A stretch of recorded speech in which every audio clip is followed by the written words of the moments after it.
some fireplaces. It's hard to carry on when you feel all alone. Now I've swung back down again. It's worse than it was before. If I had seen such riches, I could live with being poor. Oh, sit down, oh, sit down, oh, sit down. Sit down next to me. Sit down, down, down, down, down. In sympathy.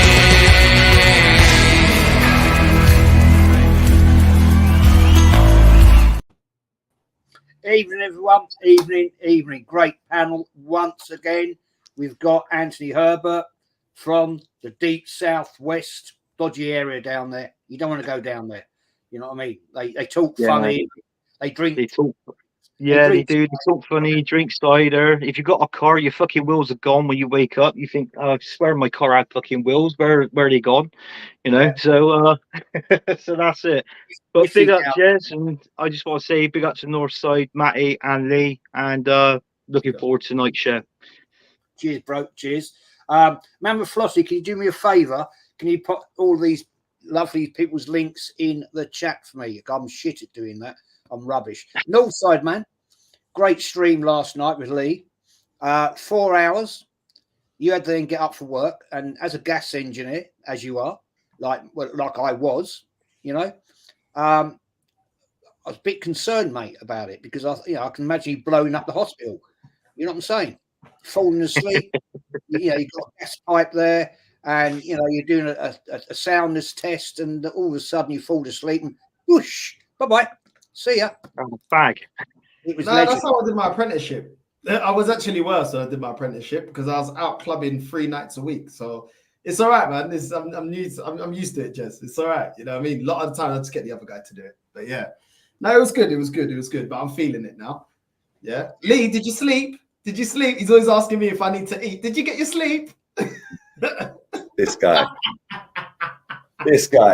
I was up earlier than you. You was. I had nice sleep. I've had a nice little afternoon nap.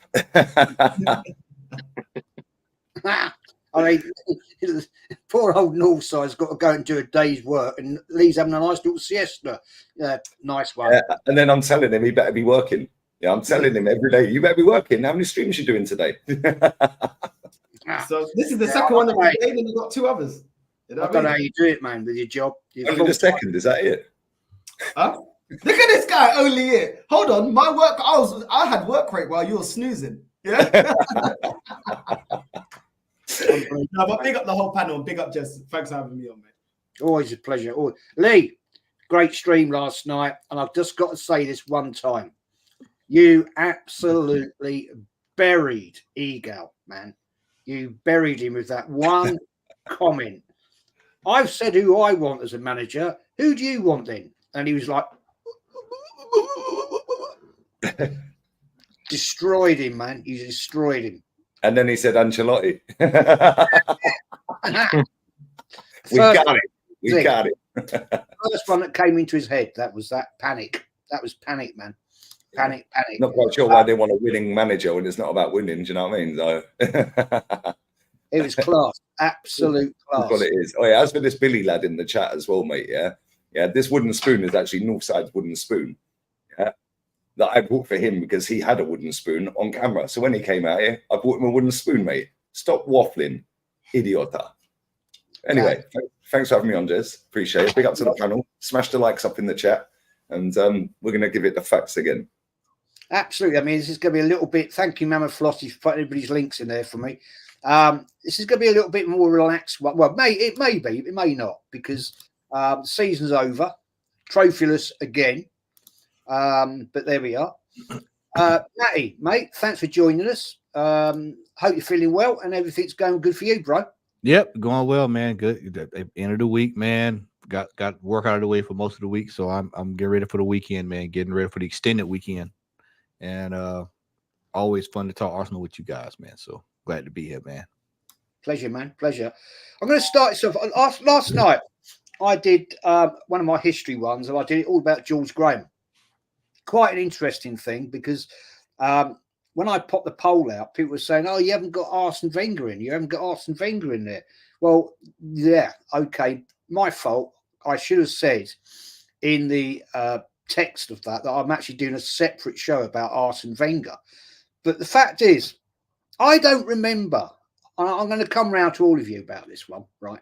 I do not remember when we had George Graham, who I personally think was one of our best ever managers, outside of Herbert Chapman and Arsene Wenger. But in comparative terms, the 9 years he was at Arsenal, look what he won.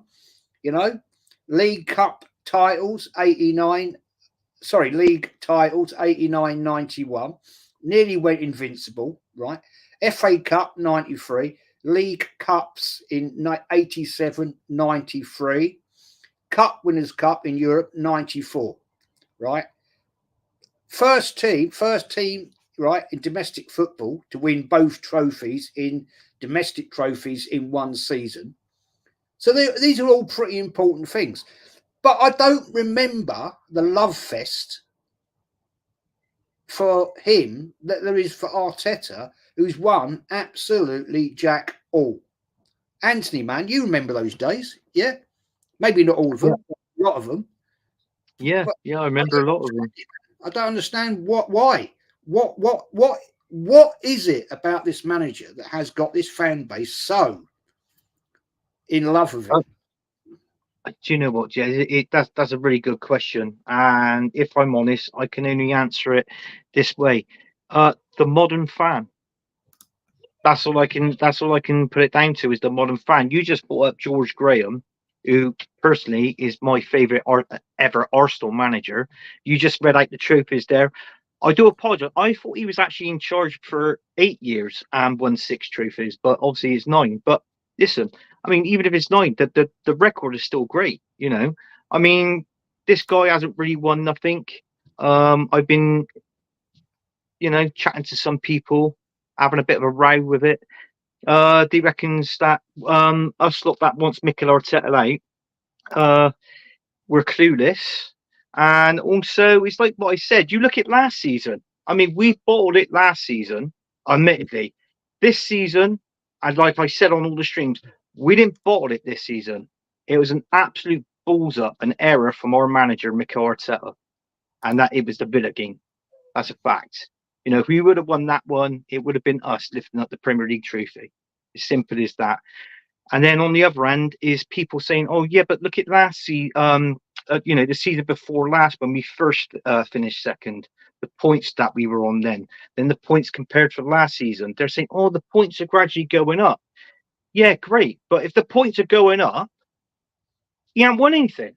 So it don't make a difference. You know, it's just shit all round. I mean, what's the fucking point of having this manager here? Personally, Jez, I want this manager gone. I don't think he's the man to get it over the line. I personally don't think he is. I don't think he's got he can't spot talent if it slaps him in the face. Personally, we talked about this on other shows about the youth players. He doesn't like the youth, doesn't want to play them, doesn't entertain them coming in playing in the first team. I mean, I can go on and on, Jez, but just for this sake, for this show, I'm not going to keep going on. But I just want this manager gone. He's no good. Fact, man. Yeah, well, we're going to wait and see, aren't we? That's the thing. Yeah. Side, man. I mean, you had a great debate with Stricto the other night, and you buried him, basically. The guy just was lost. Really didn't know what he was saying. But this, when you compare two managers, right? Yeah. I mean, I could even go and be stupid and say, well, let's compare, right, Terry Neal to Arteta, because Terry Neal got the 3 cup finals and only won 1, right, in his tenure. Yeah. But George Graham achieved greatness, in my opinion. I still think the man should have a statue. But there wasn't the love fest for him. I mean, Northside, what is it about this guy? What is it about this guy that everybody thinks he's the best manager out there. I don't understand, man. I think the problem is so many Arsenal fans have run their mouth so bad about this manager that this guy's going to be, you know, when you think about it, they were running up their mouth that, you know, Arteta's going to outlast Lampard. He was going to outlast Ole. Then it was, he's going to come good like Klopp. It took Klopp 4 years. Give him money. He can build a team that's going to win. And now that it's coming to the crunch where he has to deliver major honours, they're going to be wrong and strong because they don't want the backlash of running up their mouth to rivals. This whole time they've been saying Chelsea in the mud, Man United in the mud. Yeah, they are in the mud. Yeah, they are in the mud. But at the same time, they're in the mud, but we haven't got over the line. We haven't got over the line. We may be higher in the table, but what have we won? If anything, Man United, they're still in the cup final, you know, but really and truly, what have we won? We're higher up in the table. Neither team has won anything. So this is the problem. They've gassed him up so much that they know the rivals are ready to smoke all the Arsenal fans that were over-gassing this manager. And because of that, they're unable to have any humility and say, you know what, if he doesn't win, he needs to go. And that's what it's about. It's more about them not getting clowned. And I think that's what's changed about fans these days. It's about not getting clowned. Back in the day, even in the 90s, when I was born, growing up in the 90s, it was never about that. It was just about trophies. The only thing you could have is trophies. These days, fans, it's more about, I don't want to get clowned on Twitter. I don't want to get clowned on YouTube. I don't want to.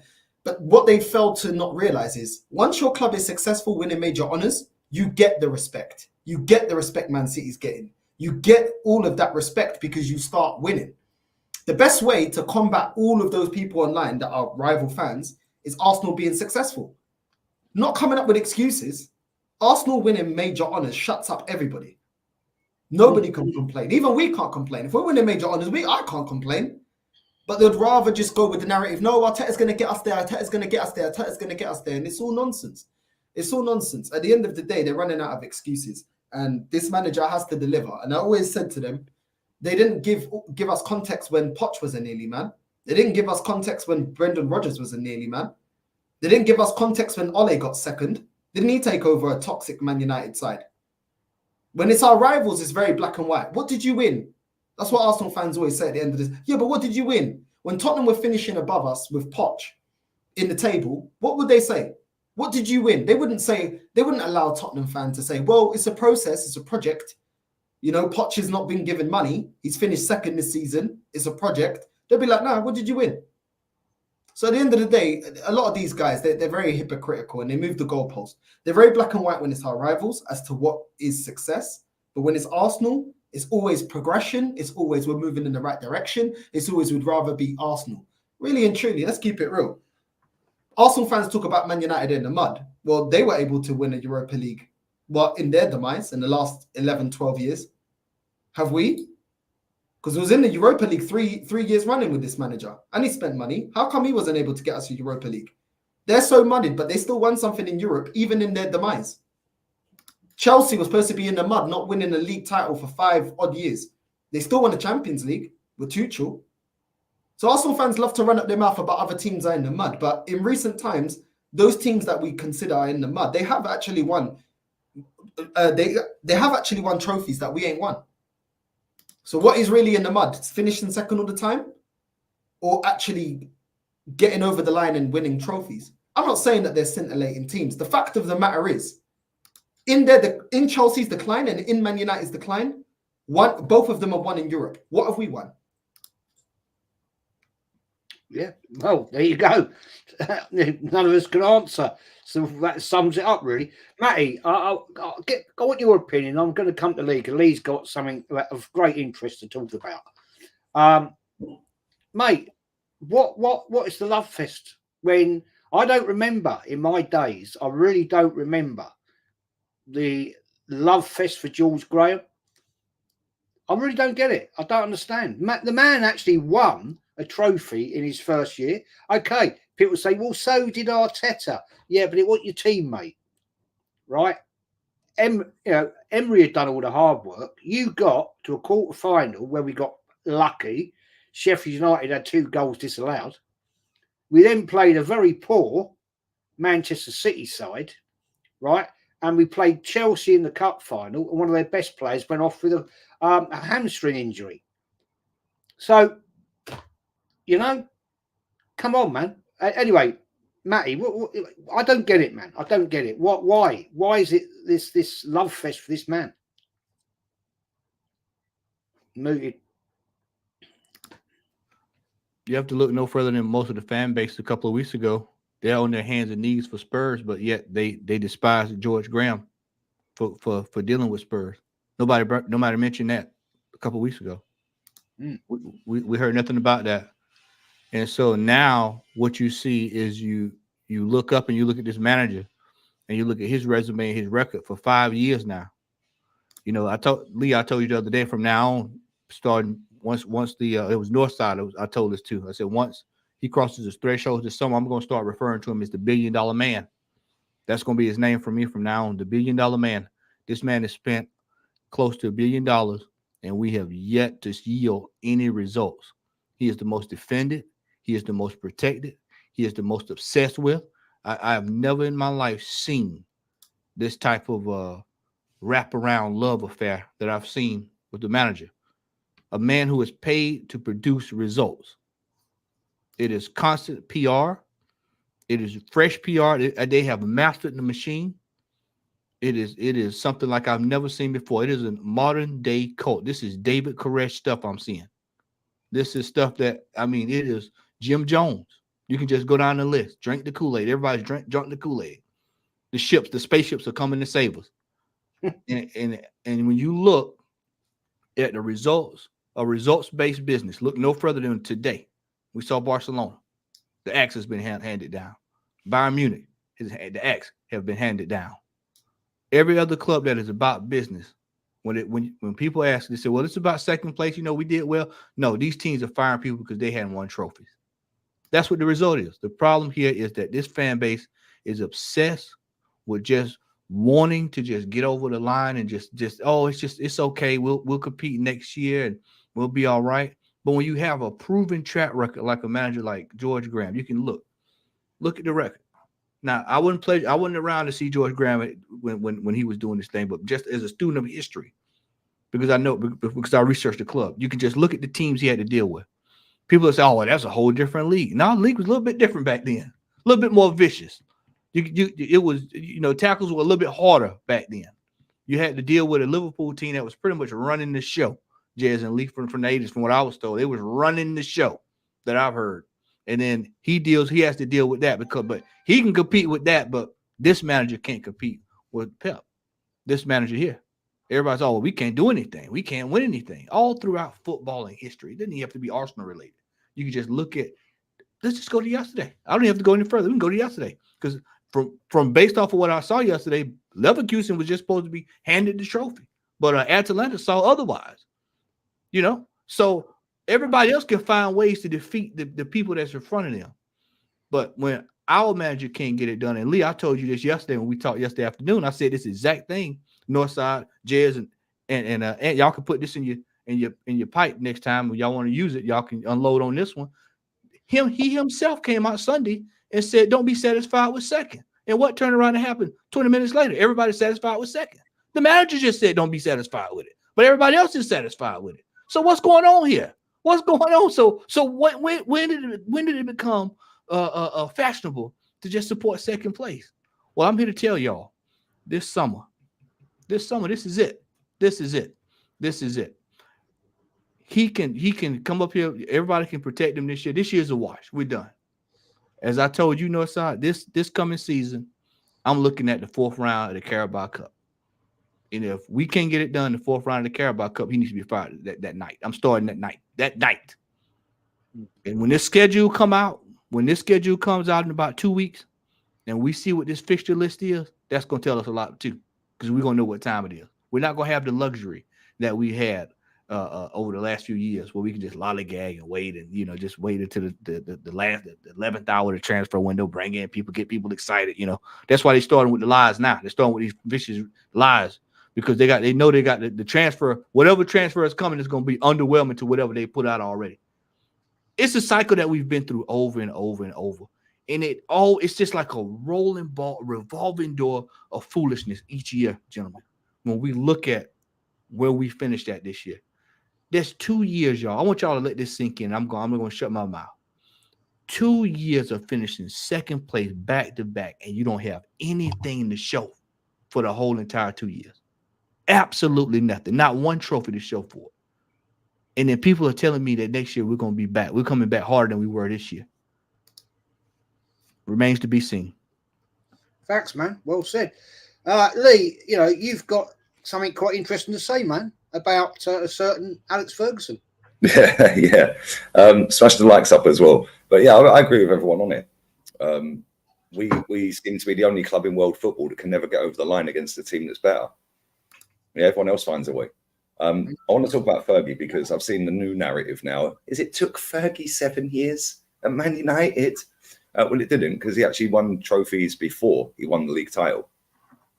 Yeah, he actually won trophies, believe it or not, before he won the league title. Yeah, and I think a lot of people have forgotten this. But let's take it all the way back to Fergie in Scotland, because his first job was at Fergie. Oh, what happened here? Oh, it's Matty's gone. I thought I'd gone on mute. No, I'll be right back. No, it popped up at the top. Fergie's first job was at St Mirren, and he was 32 years old. Did they have all this? He's the youngest manager in the world. He's the youngest manager in the league. All this crap. No, they didn't, did they? He was 32, and he managed East Stirling for a couple of months. Left and went to St Mirren. They poached him from East Stirling. Bang, he's gone straight to St Mirren. Yeah, got him promoted in his first season. What phase was he in? Got him promoted. Right, St Mirren promoted to the Champions Scottish First Division. Then, yeah.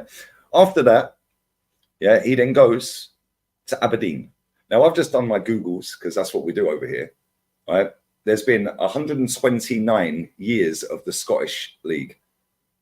Rangers and Celtic have won 109 titles in that 129 years. 109 between them. Aberdeen have won 4. When he rocked up at Aberdeen, yeah, he finished 4th in his first season. The next season, he won the league. They had 1 league title before he got there. He left with 3 himself. Aberdeen have now got 4. They have never won the league since Fergie left. How many years ago was that? Right now, in the first 8 years as a manager, he got St Mirren promoted. He then won the Scottish Premier League, or Scottish First Division, 3 times with Aberdeen up against Rangers and Celtic. He won the Scottish Cup 4 times, 81, 82, 82, 83, 83, 84. So he did 3 on the spin. Didn't win it 84, 85, but then won it 85, 86. He won the league in 1980, 1984, and 1985 up against Rangers and Celtic. He also won the Scottish League Cup. So he did a cup double. Yeah, he also won in Europe.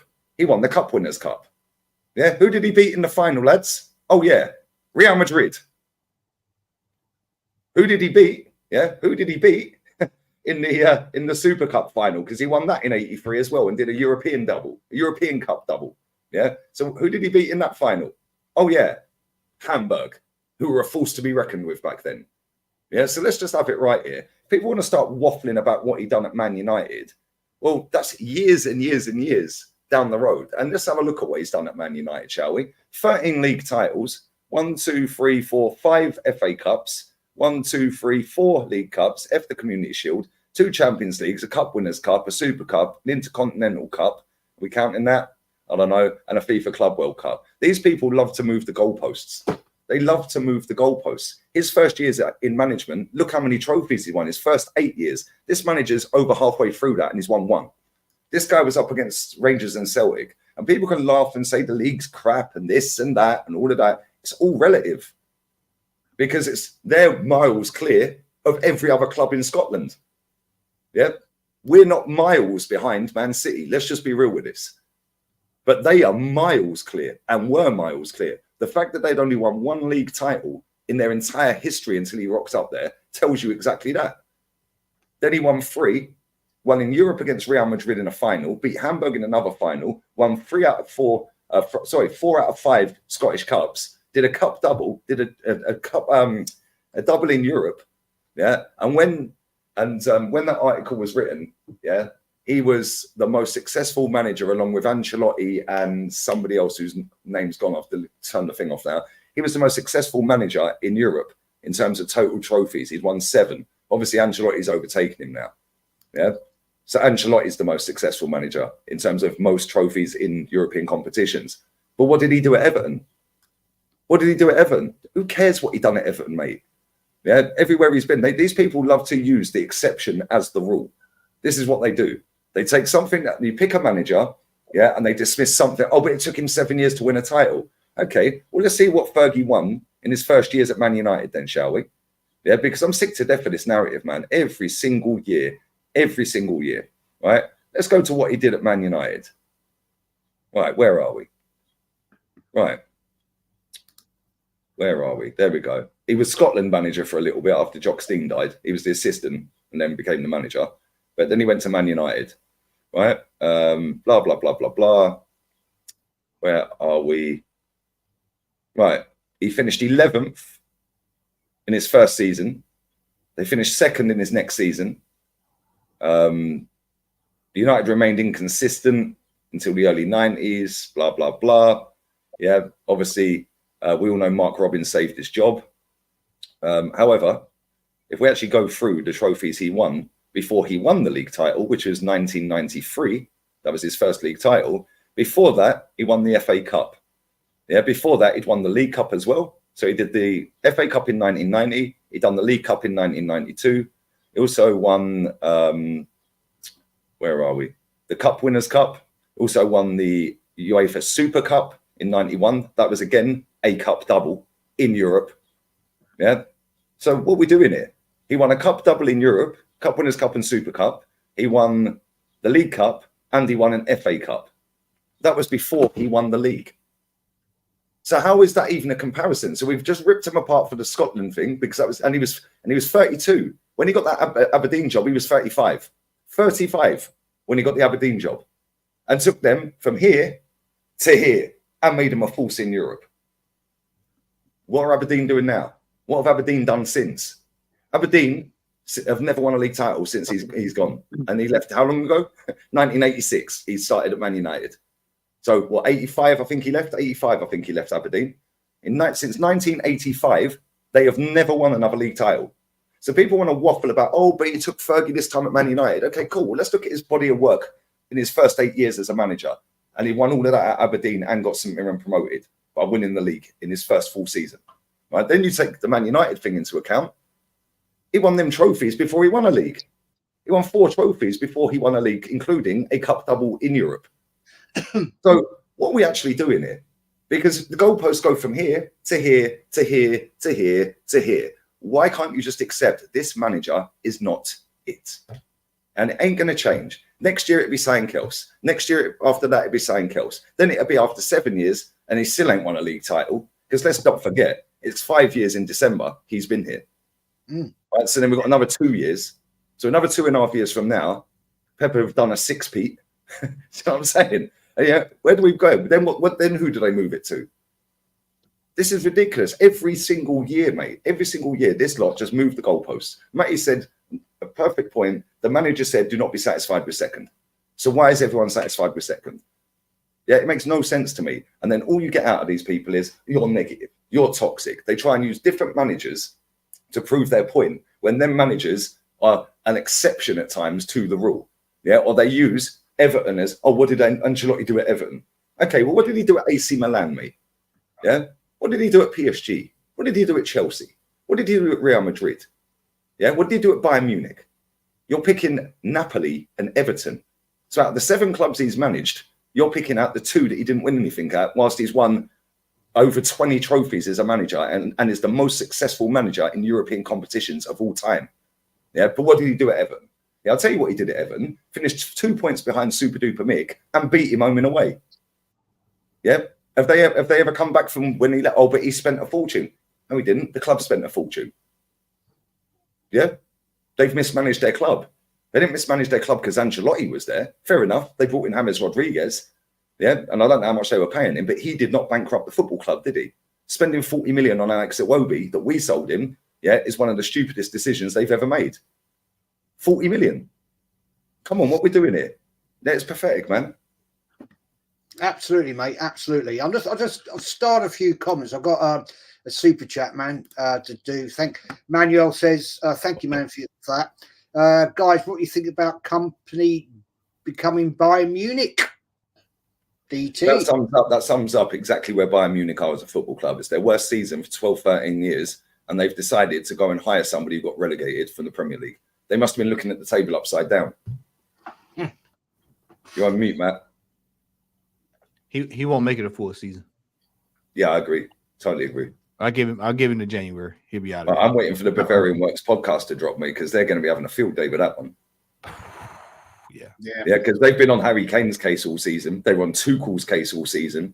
Yeah, and Harry Kane all season was bagging goals, and they were fuming. Why is he in midfield? Why is he playing DM? He should be in the box. We used to Lewandowski being the poacher. Why is this guy in the team? This is why we're regressing. Yeah, do you know what I'm saying? So now he's going to rock up there. That shows you. And then this is another thing I want to say in our sharp.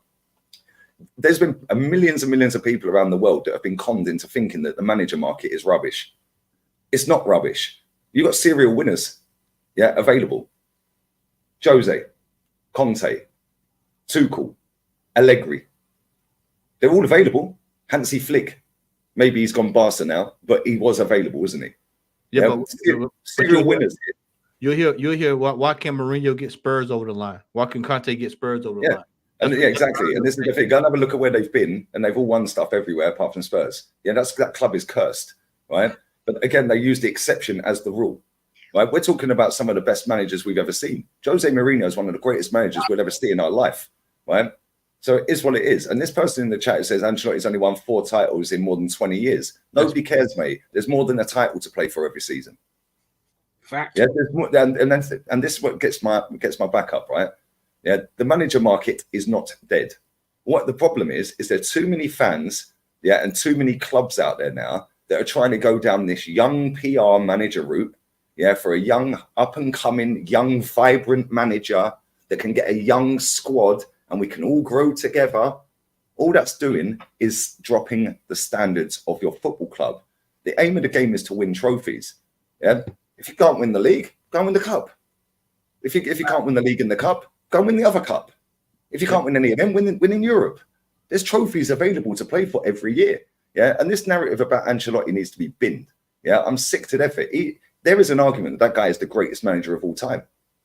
But Lee, this fan base turn their noses up at proven. These are proven. Ancelotti, I've just Googled it. Sorry, mate. Ancelotti, total trophies won. Yeah? Total trophies won. This was May last year, right? So we've got a whole full season. He's won 2 more, yeah? So that puts him on 27 trophies. But he's only won 4 league titles, guys. Yeah? Where the other 23 magically appear from then? This fella here. He's nearly as big as our football club. We're now Manchester City's level. We don't play for the cups anymore. I mean, what are you talking about, you mug? And the Emirates gives scary feel to other teams, unlike Highbury. That's why we moved there. How many times have you been to Highbury, fella? I was going to ask him exactly the same. How does he know what Highbury looks like and feels like and sounds like?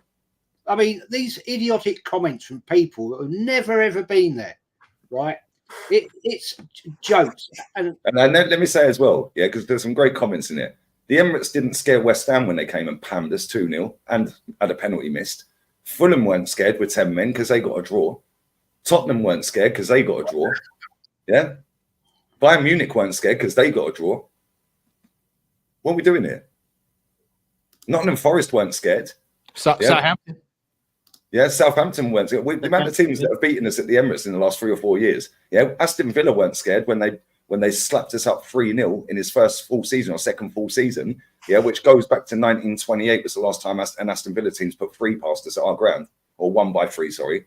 Yeah, they weren't scared. Neither were Burnley because they beat us that year. Neither were Leicester because they beat us that year. Wolves beat us that year. What are we doing here? Yeah, these people love to chat crap and rewrite history.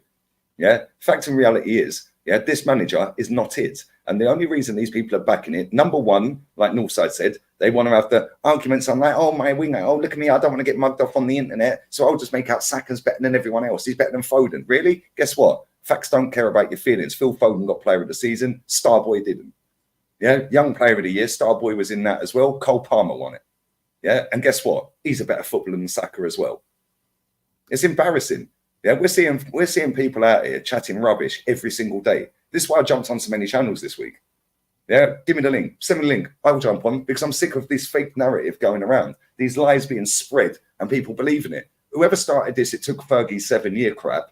Yeah, that's now spreading like wildfire. Do you know what I'm saying? It's BS, man. I'm sick to death of it. And at the end of the day, the aim of the game is to win trophies. We don't need anyone's input. You get a medal and a trophy if you win.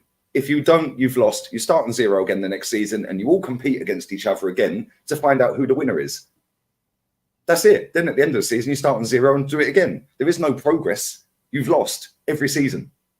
Oh, but we finished 8th. Now we're 2nd and we're in the title race. Cool. You still won nothing, so you lost. You just lost by less points and less positions because you started again the next season on 0, didn't you? Round and round and round we go. The problem is when you've got Sky Sports paying the money, they can control the narrative because they're paying billions for the TV rights. Yeah, so these clubs are going to pound it to them. So now what happens is they get an ex-player of each club in there that's on the payroll that's going to spit the PR, the club narrative, because the club are probably planted after these idiots in Sky Sports. Yeah, do you know what I'm saying? Why is Jamie Redknapp on Sky Sports? Yeah, why we got some of these faces on? Why did Theo Walcott get the gig the other week waffling on Sky Sports? Yeah, what are we doing here? The clubs are involved in this, and then what happens is they spread. And when you've got Sky Sports paying the money, they can control everything because they're paying billions. Yeah, so now they can control the football clubs. They can dictate to the football clubs, oh, we're changing the game now. My fucking Max froze. Yeah, we're changing the game from a Saturday or a Sunday evening to a Wednesday 8 o'clock in Manchester. Guess what? You're paying the money to go anyway. Do you know what I mean? Because they can control it because they give you the money. So the clubs pander to the Sky Sports and to TNT. Yeah, now get the journalists in the back pocket. The club can control the narrative to the masses. So then people like us to come on here and spit truth. Yeah, we're literally a grain of sand in the grand scheme of things to the narrative because the media, mainstream media are running it because of the money. Then you've got the football clubs that are peddling it out, yeah, to the likes of us as well, because they got the journals in the back pocket. So now anyone who speaks against what's going on is instantly shut down. Yeah, I'm sick to death of it. Yeah, every single year it gets worse. Team huddles. What is this team huddle crap all about? You've just done an hour in the dressing room before kickoff. Now you're doing a huddle on the pitch. Why didn't you do that before you came out, mate? Then you've had half time. You come back out for half time. You stand there and the goalkeeper has to leg it 50 yards down the pitch to join the huddle again. Just get in goal and kick the match off, mate. Rainbow flags everywhere. Piss off. Yeah, this is our game. Yeah, how about job on? Arm waves everywhere. Everyone's doing this arm waves to the crowd. Yeah, and that's done. I guarantee that's done. And I guarantee the reason that's done is because the clubs have told some of these players to do it. Because now nobody can criticize that player because he gets the club. Oh, he loves the club. So if he drops a stinker, now, oh, yeah, but he gets the club. Oh, he's playing for the badge, mate. Yeah, it's all done by design. Young squad by design. Young manager by design. Oh, he's a young man. Oh, he's a young squad. Who cares? How about give me a winning manager and a winning squad? And if he happens to be young, cool. Anyway, I'm going to reboot. I'll be back in 1 minute. Sorry. Northside. This young guy's answered. Hud Hayefa. I've been to Highbury once with my peoples.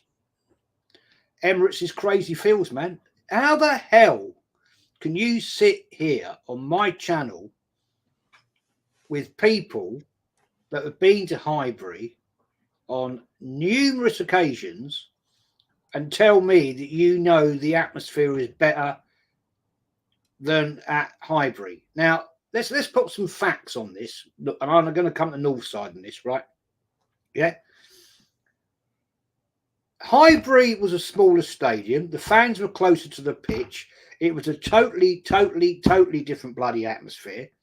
It was a very aggressive atmosphere where teams didn't like going to actually play Arsenal.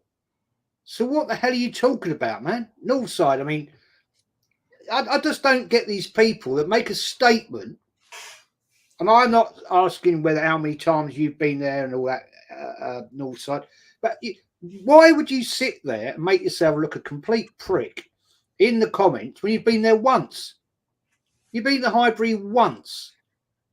and you're now an expert on the difference between Highbury and the Emirates. Mate, you can't make it up, can you? I can't explain idiot to you. Just I don't speak in idiot, so I don't understand it.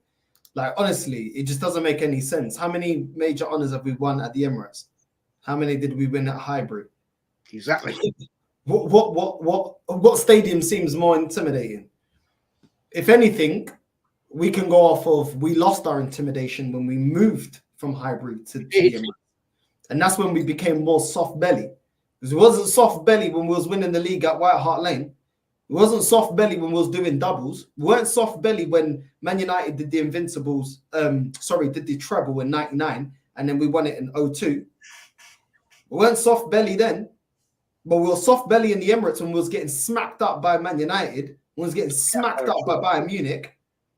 When we was getting slapped up in Europe, couldn't get past the quarterfinals. So at the end of the day, I don't understand what they're talking about, because factually that's incorrect.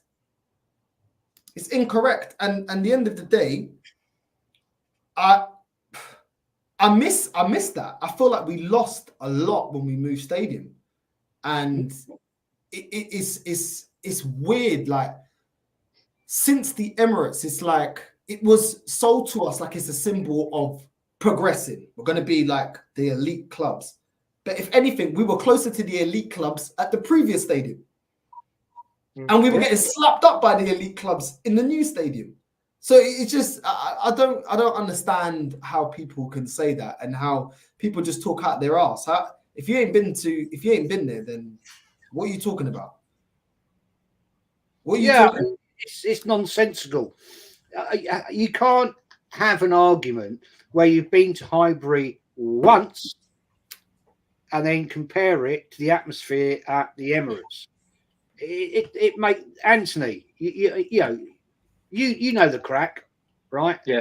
Difference between Highbury and the Emirates. I personally, to me, I hate the Emirates.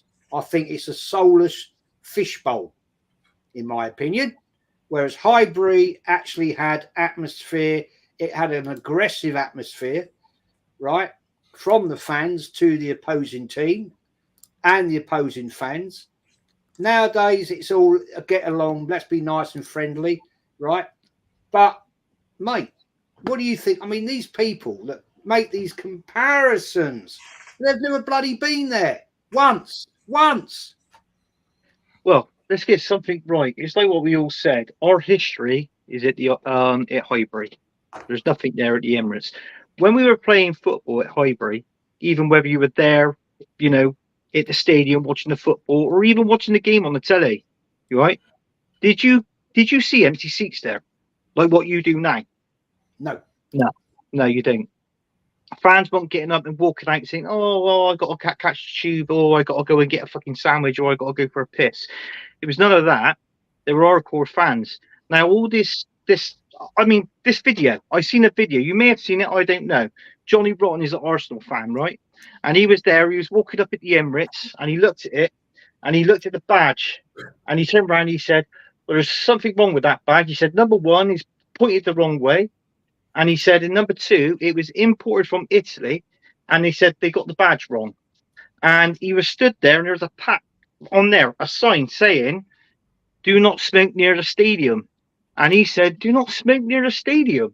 It needs fucking torching, if you ask me. Right? And that's true. Watch the video on YouTube. Seriously. Right? And that was what he said on the video. But I mean, we get it. You've been friends with Kenny, and Kenny has even said, fans are walking out. What was the last game? They walked out. 10 minutes before the game? They missed 3 goals, didn't they? They're walking out in the last game of the season when the first goal went in. Yeah.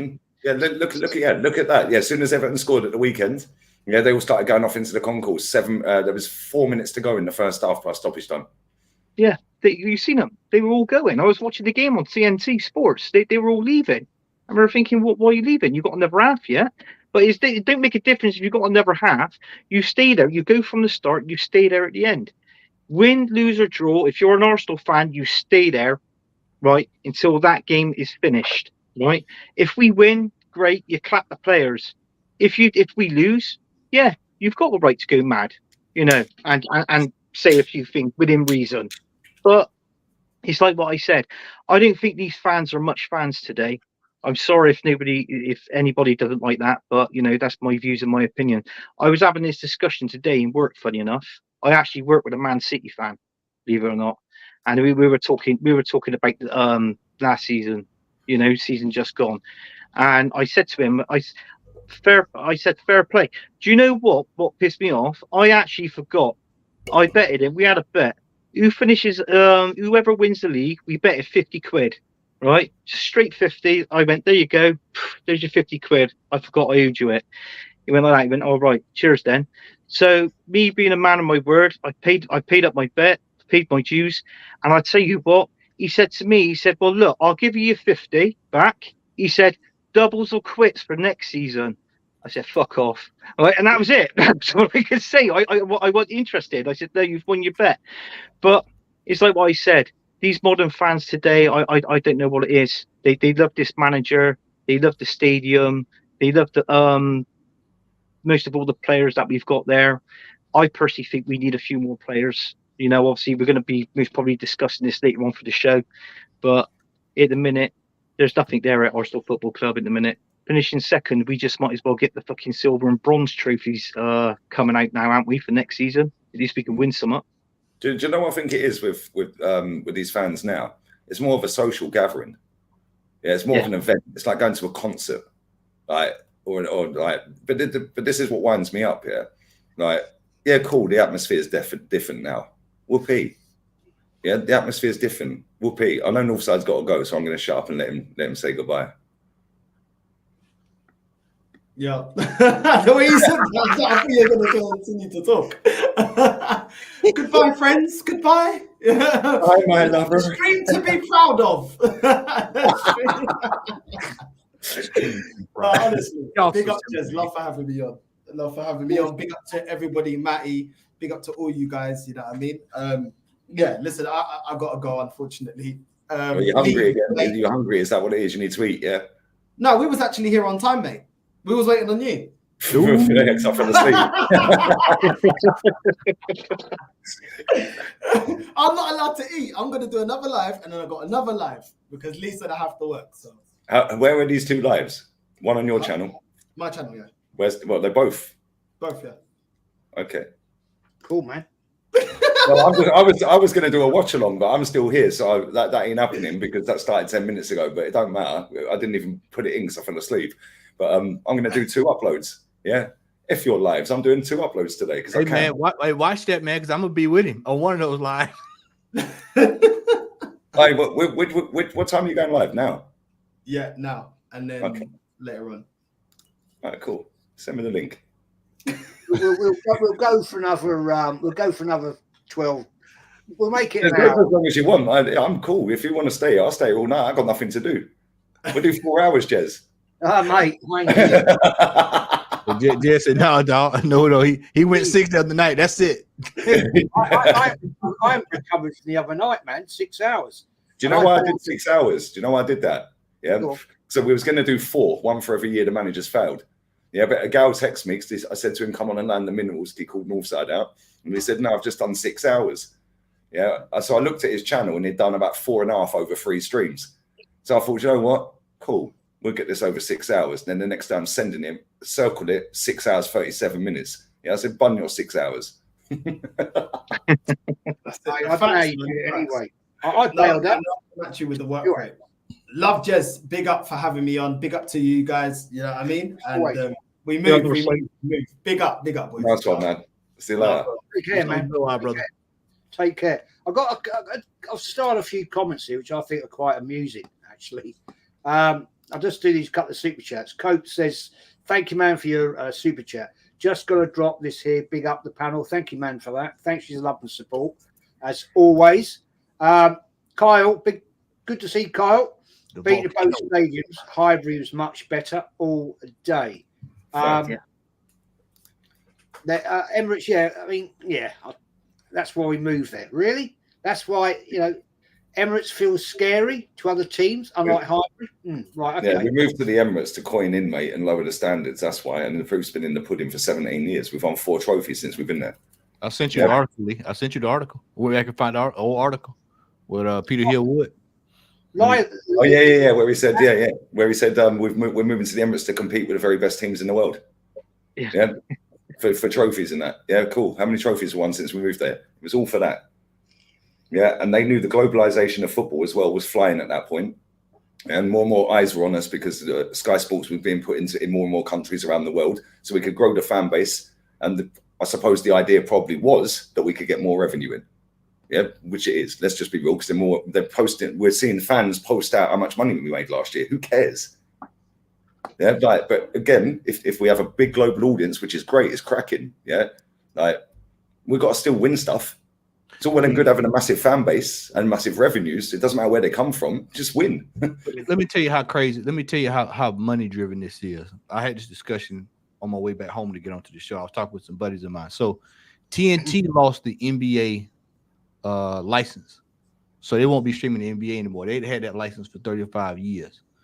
The CEO of Turner not Turner, but TNT came out and said, "Well, we don't need the NBA." My buddy said he didn't understand why they did it. I said, "I know exactly why they did it." I said, "Because they got right to European football." I said, "Because they know those folks are going to turn in regardless of the fact. That's a cash cow, and that's all it is now. It's all money." Y'all remember this. Matter of fact, I know y'all remember this. Y'all remember when games used to be showed on pay-per-view? A lot of our kids don't remember that. They don't remember that. Games, well, especially for those here in the States, those games used to be on pay-per-view. You used to have to pay the game. You have to pay $75 to watch a game, or you have to buy a package to watch Premier League games back in the day. It's all about money. Do you know what? I'm surprised these clubs ain't done their own TV deals, right? Which I think is going to happen at some point. So Sky and TNT obviously own the monopoly on Premier League football, right? But it wouldn't surprise me if these top teams, the big 6, big 7, whatever you want to call it, or the biggest teams in the league, all come to the conclusion at some point that, F their money, because we can milk every fan around the world. Yeah, F the 3 o'clock kickoff blackout. Yeah, we'll show our own games on our own channels. Yeah, and we'll charge fans a fee for each game, or we'll charge them a package for the year. It's coming. It's definitely coming. They're doing it here in the States. They get ready to do it here in the States with the NFL. The teams are going to be able. I can't remember what the specifics were, but I remember reading teams are going to be able to. You can go to the team, and they'll just charge you whatever it is to watch the game.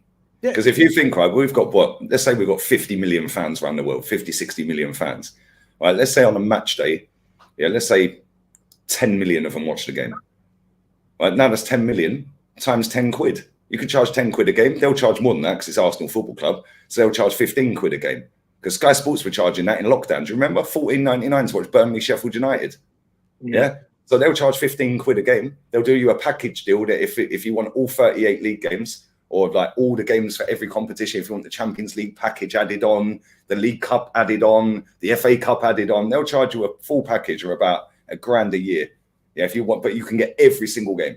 You know, people are paying it. Now, if you've got 10 million people paying $1,000, you're caked. Look at the kid. And that is on top of everything. And now they don't have to bow down to Sky Sports. They don't have to worry about Sky Sports anymore because it's their own. Not only that, they can generate more the bigger the fan base gets. Yeah, more eyes have come on Arsenal, more eyes have come on Man United, and all the little clubs, the smaller clubs down the bottom, don't have the global audience. So they're just going to drift further and further away, and the golf will just get bigger and bigger. It happened. Next 10 years, that happened. Anthony, Jazz, how back in the day, when did you see teams release kits on the last game of the season? You never saw that back in the day. Never going up as an Arsenal fan, I ever see them release the next year kit before on the last day. That's one kit for 2 seasons. Yeah, it was multiple years. It's right. It was multiple years. We have the same kit. Now they're doing that because they know it's the last game of the season. People are going to show up and they're going to milk it for what it's worth. And they're going to charge an arm and a leg for those kits. And people are going to go buy them. They're going to buy them.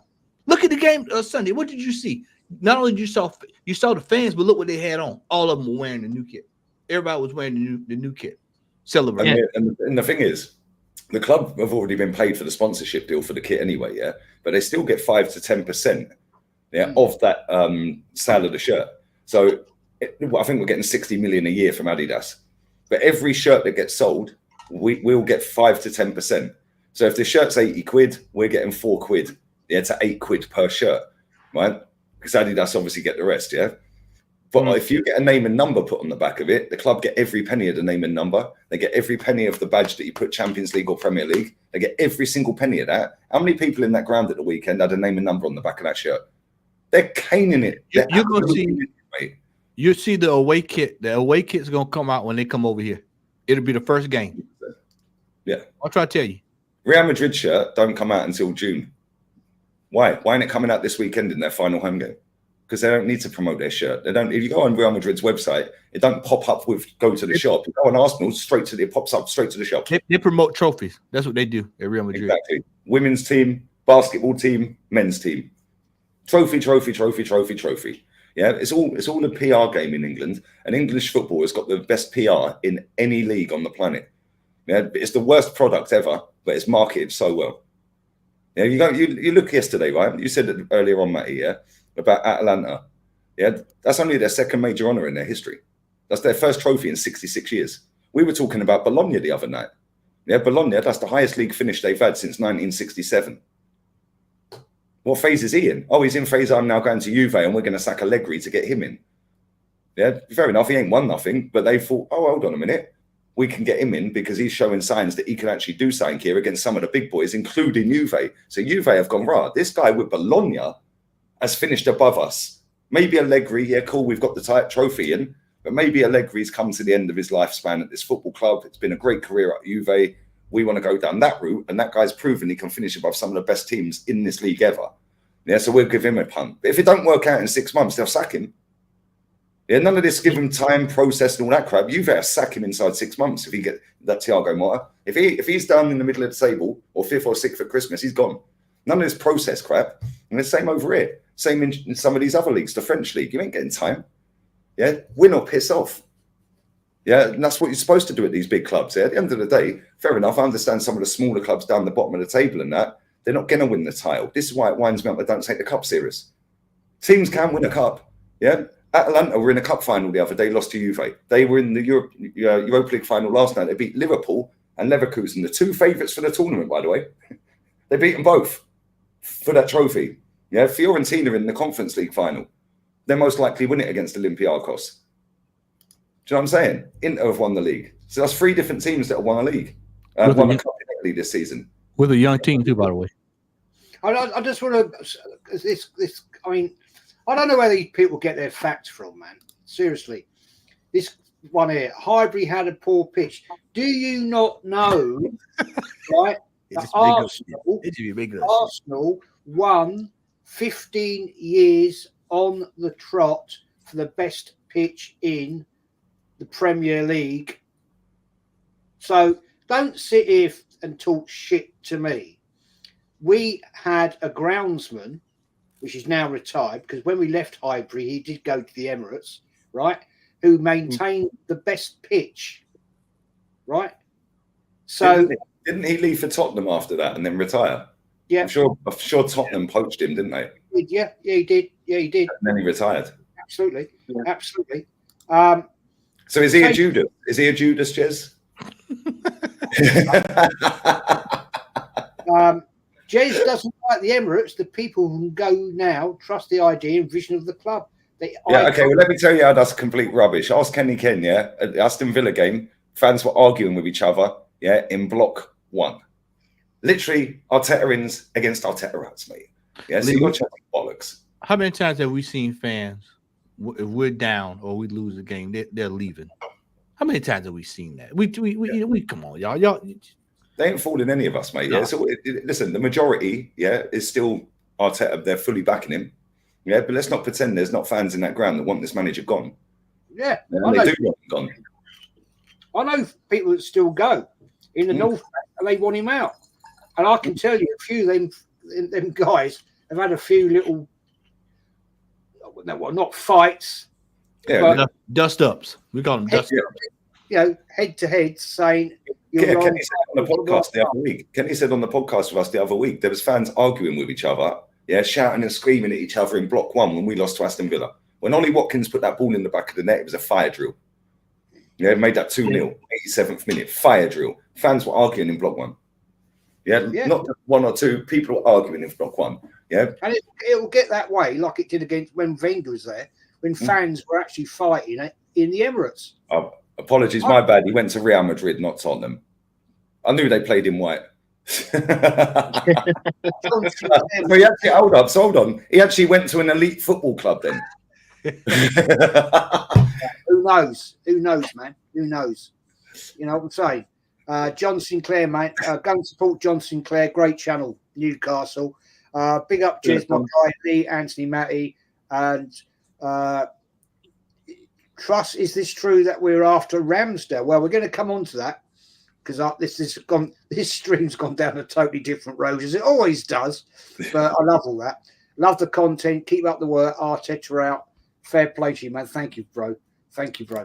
Let's move this on. I wanted to actually talk about this, right?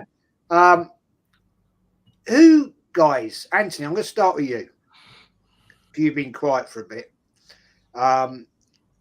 Who would you say we should keep, and who would we should let go? I mean, we know Ramsdale's going to go. Is it Newcastle or somewhere else? I don't know. His value apparently is 25 million euros. So, what do you think, mate? Well, if it's 25 million euros, you've got to technically think in English pounds, that's going to be 20 million. So, obviously, there goes Ramsdale. I think Cedric Soares has got to go. Who else? Elneny. I think Elneny. I think he's gone now. I think he said goodbye to the club. Who else do I think has got to go? Reece Nelson, Smith Rowe, Fabio Vieira. I mean, what the hell's he doing there? I mean, fucking hell. You got to get rid of him. Bloody hell, if that ain't a Luca lookalike, I don't know what is. But what you call it? Arteta bought him. Yeah. This is it. Yeah. I think there's Zinni. He's got to go. Zinni, he's got to go. I'm not a fan of him. Left back. I feel that's with positions there's I think Mikel Arteta's got to bring in 4 or 5 players next season. If we really want to challenge for anything. I did read the other day. Now check this out. It's actually taken this long for Mikel Arteta to come out and say we need a striker. So apparently this is top of his list now. So hopefully, he's actually seen the light. Whether he's going to sign one next season, but hopefully he does. Personally, if it was me, I think I would have Ollie Watkins all day long. A lot of people are saying Ivan Toney. I don't want Ivan Toney in the Arsenal team no more because since he's come back, I think he hasn't been the same player. It's been awful. Surprised me. He's actually in the England team for the Euros. Actually, I would have rather took Solanke from Bournemouth. To be honest with you, but yeah, I mean we've got to get rid of these players. 250 million spent next season. That'd be his first £1 billion. I keep saying this. If he doesn't win the Premier League, Jez, because I want the Premier League before the Champions League. We need that Premier League. If he doesn't win it, and it's like what Matty said, give him to that 4th round of the Carabao Cup. If we go straight out of that, sorry, Arteta, piss off. True. Fact. Matty, I saw the other day that I saw this today. We're linked with a goalkeeper from Feyenoord, 26 years of age, Justin Bijou. Justin Bieber, yeah. Justin Bieber. Now to say fuck off. Oh my Lord. Guys. I said, me personally, I said I'm not going to put a lot of stock in anything we're leading into this year, man. I watched. I think last year was the one that did it for me. When we sat there all summer, and we end up signing Kai Havertz. I knew then I was like, I can't get emotionally tied to these transfers and these rumors anymore. For all we know, this fool might sign a striker from the Sudan. I mean, Arsenal, we never do what we need to do. Have y'all noticed the pattern in the last 5 years on this match? We're always short somewhere. We miss something. Something's missing. We signed something, but something's missing. Goalkeeper. There's more there's a qualified backup goalkeepers in the Premier League. We can go find a backup goalkeeper right at home. What are we going to find out for? For what? I just when it comes down to trying to find our players, that's one of the things we discussed. And Anthony, I think you might have been on the podcast. We discussed that last time. But this scouting system in the summer, trying to find players. We need to just get quality. Lee, I told you yesterday, Man City don't go looking for backups. What do they go find? They go find me and ready to play right then. That's it. Right there. Yeah. They don't go look for somebody that can do a job. No, they go look for somebody that can do the job. It ain't they can do a job. No, can they get the job done? Can they get the job done? That's what they look for. We have got to, and you said 5? No, we need about 8, 9 players, man. But the crazy thing about it is it's gonna be hard for us to move some of these players. We gotta eat. You gotta eat Lukonga's contract. You gotta eat to Nuno Tavares contract. Nobody's buying. A couple of these guys playing for relegated teams, and they don't even want to buy them. So we know we're not getting anything serious from any of these players. So I you know, and as you stated, this man he's vastly about to approach becoming the $1 billion man. And you've spent $1 billion and you ain't got nothing to show for it. Exactly. And we're supposed to keep giving you money, just throwing money at it until we get it right. Well, man, we sound like Chelsea now. We're just throwing money at stuff till we can get stuff done. We're going down that same road because there's no difference in them throwing money and not getting anything, finishing 6th, and us finishing second because we don't get anything either. So we're right in the same boat. It's Chelsea. This has to stop this year for me. I am checked out of it. I am sick and tired of why can't we go out and get what we need. Gentlemen, I'm gonna be straightforward with you. We knew where we were, pretty much all of us knew where we were gonna finish at the end of the year. We could have at least already have put a pre-agreement in whoever we were looking at getting. That should have been I would have been more excited if they announced that on the last day of the season. We've already made contact with such and such to sign whoever. And we know for a fact that that's getting ready to get done over the line. These players are getting ready to get ready for the Euros. Y'all know when it's a cup or a summer tournament going on, we haggle and lollygag and wait. And then if the player does well in the tournament, you know what happens. The price goes up. And then once that price goes up, we'll throw a bid in. They'll tell us $100 million, and we'll show up with $35 million plus add-ons. Y'all know how this thing works. We do this every single year. And like I said, we'll end up with somebody we probably don't even need or who's not even being mentioned. And that's been the case. Nobody saw Kai Havertz coming last summer. We all of us was just chilling, and all of a sudden just showed up. Kai Havertz showed up. So that's why I don't take a lot of grain into whatever's being said anymore, because more often than not, all the players that we're naming probably won't even be the person we'll bring in. Like I said, we'll probably end up with whom Charles Houston do from the Sudan, and then that'll be the person that'll be the striker. Fact, man. Lee, Yeah. I've also seen. First of all, mate, give me your opinion on who should get out of the club, and then tell me about this Brian Brobby. Oh, mate. Yeah, 22 youth project. So obviously we're not looking at getting a seasoned striker in, bro. No, I don't know. But if we go through the players to get rid of, we can just go through the whole bench. Fabio Vieira, last game. This is our bench for the last game of the season. Fabio Vieira, Jorginho, Kivior, Nketiah, Ramsdale, Zinchenko, Timber I'd keep, Smith Rowe can go, Jesus can go. 1, 2, 3, 4, 5, 6, 7, 8 players off of that bench out of 9 can jog them. Yeah, out the starting 11, I'd say maybe get rid of Partey. Get rid of Gabriel Martinelli.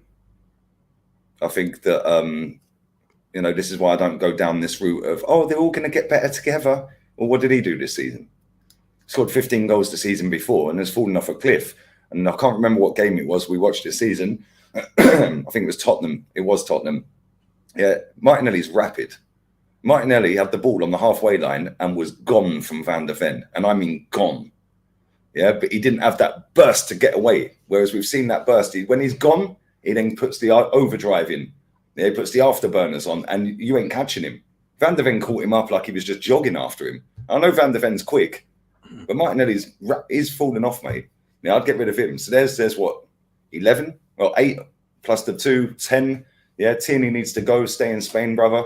Yeah, Atleti might want you at left back. That you're a proper Simeone player. Sambi Lokonga reckons he's leaving. So that's what 12. Who else we got? Who else? Tavares. There's 13. You know we won't be able to get rid of Jesus. You know he's getting ready to go under the knife again for surgery, right? You know that, right? No, I didn't know that. Yeah, he's gonna miss the preseason. So that's the 3rd surgery since he's been at the club. Surgery in 2 years.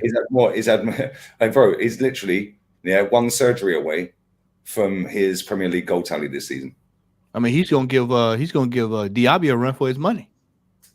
Yeah, it's mad. Yeah, so there's 13. Charlie Patino can go. There's 14. Absolutely flopping every club he's been at, but he's the next Ramsey. Got relegated with Blackpool, worst defence in the league. He's part of the midfield that protects the defence, and struggled with Swansea all season. And we're supposed to believe this guy's going to come into our first team and be great. Yeah, do one. So get rid of him. Anyone else who was out on loan? Oh, I forgot Cedric. He wasn't on the bench. Cedric as well. So there's 14, 15. Get rid of them all, mate.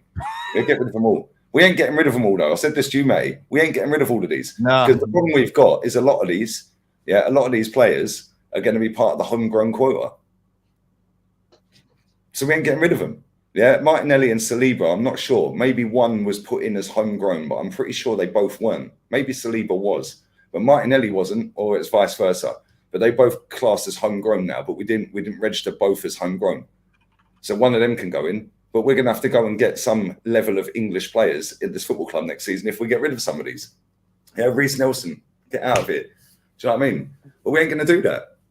We ain't going to do that. There you go. Martinelli's homegrown, Saliba isn't. Well, Martinelli ain't going anywhere. There we go. That's my concern, is the fact that, you know, we buy these players. He doesn't trust them. They sit on the bench, then they'll just walk out the door for F-all. You know, Nketiah, 30 million valuation, euros, that is. So what's that, 25 million. 25 million quid? Yeah. Pretty poor. But I'd rather get that and get him out. Saliba is homegrown, by the way, Lee. I just looked it up. He's homegrown. Yeah. Yeah. There we go. So we need very quick. I did a super chat. Gun Down UK. Big up to you, mate. Go and support this young guy's channel. It's a great channel. Big up, Jez and the lads. Great show as always. And my mini gunner is going to be 3 tomorrow. Wouldn't be any proud. Happy birthday. Yeah, happy birthday to you at 1 tomorrow, bro. Don't worry, man. It's not too late to get that little one to be a Real Madrid fan, mate. Yeah. Why not? Why not? You know, all the headache he's going through as an Arsenal fan himself. Yeah. Trust me. Don't let the little one go through that. Hala Madrid. Yeah, I mean, it's getting to the point, man. I get seriously fed up with this club. I won't lie. Question. Anthony. Elise, Crystal Palace, man. I think that guy's class. Absolute class. I would go in for him all day long and twice on a Sunday. Yeah, bring him in. Don't care how much he costs. Bring him in. I mean, there was one time going back. He's a bit too injury prone now. I wouldn't mind someone like Pedro Neto coming into the, into the team. Either one of those two. You know, I've already mentioned about Ollie Watkins. I like him up front, but do you think? Yeah, I mean, bring him in. I don't know how much Palace would want for him. What would you say? Most probably around about the 60, 70 million mark, maybe. I'd say 60. I'd say 60 odd million. Yeah, 60 odd million. Yeah, but there you go. But what it is, Jez, these players. I mean, we know that Lee mentioned it. We got to get rid of some of these players. You know, he named 14 players there, but what I wanted, our football club, I want everybody competing for their position. That is what you got at Man City. Everybody competes for their position. We haven't got that at Arsenal. I said it going back when we finished 8th twice, 5th, and even 2nd, right? And I can go on last season as well. It doesn't seem like a football club anymore. If anything, it seems like a bloody holiday camp to me. It seriously, it does. I watched the videos of it. You know, when the Cronkies comes down and they're chatting to the players on the training pitch. You know, they go up there, they're chatting, and you know, they're giving each other fist pumps, and they're laughing, this, that, and the other, and it's nothing there. It's like you know, it's just like a joke and a laugh. You know, that's what it is at Arsenal Football Club. And I got to be honest with you, I'm the same as you. I'm getting really fed up with this football club now.